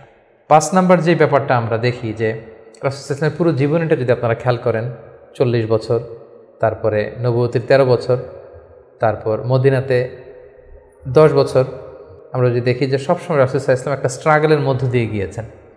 তিনি আল্লাহর নবী, শুধু নবী নয়, শ্রেষ্ঠ নবী, আল্লাহর হাবিব, তার কাছে কোরআন নাজিল হয়েছে, তার কাছে ওহী আসতো, আল্লাহর সরাসরি সাহায্য তিনি পেয়েছেন, আল্লাহর সাথে কথা বলেছেন। তারপরও তার জীবন কিন্তু স্ট্রাগল মুক্ত ছিল না, সবসময় তিনি স্ট্রাগলের মধ্যে দিয়েছিলেন। আমরা একটু স্ট্রাগল করলে হতাশ হয়ে পড়ি, একটু বিপদে পড়লে হতাশ হয়ে পড়ি। আমরা যদি রাসূলের জীবনী দেখি তাহলে আমরা বুঝতে পারবো না, হতাশ হওয়া যাবে না, ধৈর্য ধারণ করতে হবে, কারণ struggle is the part of our life. আমার নবী স্ট্রাগল করেছেন, তিনি সংগ্রাম করেছেন, সো সংগ্রাম আমাদের জীবনের অংশ। এই শিক্ষাটা আমরা পাই। 6 নম্বর যে শিক্ষাটি আমরা পাই সেটা হচ্ছে রাসূল সাল্লাল্লাহু আলাইহি ওয়াসাল্লাম ব্যক্তিগত জীবনে অত্যন্ত সৎ ছিলেন। ট্রুথফুলনেস ছিল ওনার গুণ, ট্রাস্টওয়ার্দিনেস অর্থাৎ সত্যবাদিতা এবং আমানতদারিতা। যে কারণে যেই কুরাইশরা রাসূল সাল্লাল্লাহু আলাইহি ওয়াসাল্লামের বিরোধিতা করত, তারাই রাসূল সাল্লাল্লাহু আলাইহি ওয়াসাল্লামকে উপাধি দিয়েছিল আস-সাদিক আল আমিন, সত্যবাদী, আমানতদার। এবং তিনি যখন সাফা পাহাড়ের উপরে দাঁড়িয়ে বলেছেন, আমি একটা তথ্য দিলে বিশ্বাস করবে? সবাই বলল, হ্যাঁ অবশ্যই করব, কারণ আমরা তো কখনো তোমার কাছ থেকে মিথ্যা বলতে শুনিনি। সুবহানাল্লাহ, চিন্তা করেন, নিজের জাতিগোষ্ঠীর এত বড় অ্যাকনোলেজমেন্ট, সবাই এক স্বরে বলে উঠল, মা জাররাবনা আলাইকা ইল্লা সিদকা, সত্য ছাড়া মিথ্যা তো কখনো শুনিনি। যেদিন তিনি হিজরত করবেন সেদিন তিনি তার ঘরে রাসূল সাল্লাল্লাহু আলাইহি ওয়াসাল্লাম আলী রাদিয়াল্লাহু তাআলা আনহুকে রেখে গিয়েছিলেন। কেন? কারণ ওনার কাছে মক্কার অনেক লোকেরা আমানত রেখেছিল, সেই আমানতগুলো বুঝিয়ে দিতে আলী রাদিয়াল্লাহু তাআলা আনহুর 3 দিন সময় লেগেছিল। এত পরিমাণে ডিপোজিট ছিল, আমানতের বিভিন্ন জিনিসপত্র ছিল, সেগুলো আলী রাদিয়াল্লাহু তাআলা আনহু বুঝিয়ে দিয়ে তারপরে তিনি হিজরত করেছেন। কতটা আমানতদার ছিলেন আমাদের প্রিয় নবী। এবং ওনার এই ব্যবসায় আমানতদারিতায় মুগ্ধ হয়েই কিন্তু খাদিজা রাদিয়াল্লাহু তাআলা আনহা রাসূল সাল্লাল্লাহু আলাইহি ওয়াসাল্লামকে বিয়ের প্রস্তাব দিয়েছিলেন। সো তার উম্মত হিসেবে আমাদের উচিত সত্যবাদী, সৎ এবং আমানতদার হওয়ার চেষ্টা করা। 7 নম্বর যে শিক্ষাটি আমরা রাসূল সাল্লাল্লাহু আলাইহি ওয়াসাল্লামের জীবনী থেকে পাই সেটা হচ্ছে রাসূল সাল্লাল্লাহু আলাইহি ওয়াসাল্লামের একটা ফ্রেন্ডলি ইন্টারাকশন ছিল তার ফলোয়ারদের সাথে, good interaction with the followers. সাহাবীদের সাথে খুবই সুসম্পর্ক ছিল এবং সাহাবীরা কোনো পরামর্শ দিলে সেটা ভালো হলে তিনি আমলে নিতেন। আমরা যদি বদরের যুদ্ধের ঘটনাটা একটু রিভাইজ করি, আমরা দেখব যে মুসলিমরা যে এক জায়গায় তাঁবু গাড়ল, তখন হাব্বাব ইবনুল মুনযির রাদিয়াল্লাহু তাআলা আনহু বললেন, ইয়া রাসূলুল্লাহ, এখানে যে তাঁবু গাড়লেন এটা কি ওয়াহি না আপনার ডিসিশন? রাসূল সাল্লাল্লাহু আলাইহি ওয়াসাল্লাম বললেন যে না, আল্লাহ অর্ডার করেন, এটা আমার ডিসিশন। তিনি বললেন, না ইয়া রাসূলুল্লাহ, এখানে তাঁবু গাড়াটা ঠিক হয়নি, আমাদেরকে অবস্থান নিতে হবে ওই জায়গায়, ফলে বৃষ্টির পানি আমরা পাবো, কুয়ার পানি আমরা পাবো, আর মুশরিকরা, কুরাইশরা তারা পানি পাবে না, আমরা পানি পান করব, ওরা পানির অভাবে মারা যাবে যুদ্ধ ছাড়াই। রাসূল সাল্লাল্লাহু আলাইহি ওয়াসাল্লাম বললেন, তাই তো, চমৎকার আইডিয়া, তাহলে সেটাই করি, চলো আমরা এখান থেকে যে হাব্বাব যেখানে বলেছে সেখানে তাঁবু গাড়ি। তার মানে কতটা ফ্রেন্ডলি একটা ইন্টারাকশন ছিল ফলোয়ারদের সাথে। আমরা যদি খন্দকের ঘটনাটা দেখি, যে বিশাল যে পরীক্ষা খনন করা হলো, এটা কিন্তু সালমান আল ফারিসি রাদিয়াল্লাহু তাআলা আনহুর পরামর্শে তিনি করেছিলেন। আমাদের অনেক লিডারদের মধ্যে একটা বসি ভাব থাকে, যে আমি সব জানি, আমার ফলোয়াররা কিছুই জানে না, আমার টিমের লোকেরা কিছুই জানে না। না, রাসূল সাল্লাল্লাহু আলাইহি ওয়াসাল্লাম এটা করতেন না। কারোর কাছ থেকে কোনো ভালো কনসালটেশন, কোনো পরামর্শ আসলে পলিসি মেকিংয়ে তাদের কথাও তিনি রাখতেন। সুবহানাল্লাহ, এটা একটা গুড লিডারের বৈশিষ্ট্য। 8 নম্বর যে শিক্ষাটা আমরা পাই সেটা হচ্ছে রাসূল সাল্লাল্লাহু আলাইহি ওয়াসাল্লাম হেভিলি ফোকাসড ছিলেন তার মিশনে, এক্সট্রিমলি ফোকাসড রাসূল সাল্লাল্লাহু আলাইহি ওয়াসাল্লাম ছিলেন। সেই যে মক্কায় তিনি তাওহীদের বাণী প্রচার করতে শুরু করেছেন, রিসালাতের বাণী প্রচার করতে শুরু করেছেন, আখিরাতের কথা মানুষকে প্রচার করতে শুরু করেছেন, তার যে দাওয়াতের ফোকাস, এই ফোকাস থেকে কোনো প্রলোভন, কোনো লোভ, কোনো স্ট্রাগল, কোনো বিপদ রাসূল সাল্লাল্লাহু আলাইহি ওয়াসাল্লামকে এক চুল পরিমাণ নাড়াতে পারেনি।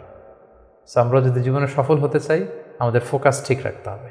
ফোকাস থেকে আমরা নড়ে গেলে কিন্তু আমরা সফলতার দেখা পাবো না। 9 নম্বর যে শিক্ষাটা আমরা পাই, রাসূল সাল্লাল্লাহু আলাইহি ওয়াসাল্লামের কম্প্যাশনেট অ্যান্ড মার্সিফুল অ্যাটিটিউড। রাসূল সাল্লাল্লাহু আলাইহি ওয়াসাল্লামের দয়াদ্র মানসিকতায় অনেক শত্রু কিন্তু রাসূল সাল্লাল্লাহু আলাইহি ওয়াসাল্লামের বন্ধু হয়ে গিয়েছিল, ঈমান এনেছিল। আমরা দেখেছি মক্কা বিজয় যখন করেছিলেন, চাইলে পিষে মারতে পারতেন কুরাইশদেরকে, যারা বছরের পর বছর জন্মভূমি থেকে দূরে থাকতে বাধ্য করেছিল রাসূল সাল্লাল্লাহু আলাইহি ওয়াসাল্লামকে। রাসূল সাল্লাল্লাহু আলাইহি ওয়াসাল্লাম কী করলেন? বললেন যে না, লা তাসরিবা আলাইকুমুল ইয়াউম, কোনো প্রতিশোধ, হিংসা কিছু নেই, ক্ষমা করে দিলাম, যাও তোমরা স্বাধীন। এভাবে নানা ঘটনায় আমরা দেখেছি রাসূল সাল্লাল্লাহু আলাইহি ওয়াসাল্লাম তার অমীয় অনুপম চরিত্রের মাধ্যমে তিনি মানুষের মন জয় করেছেন।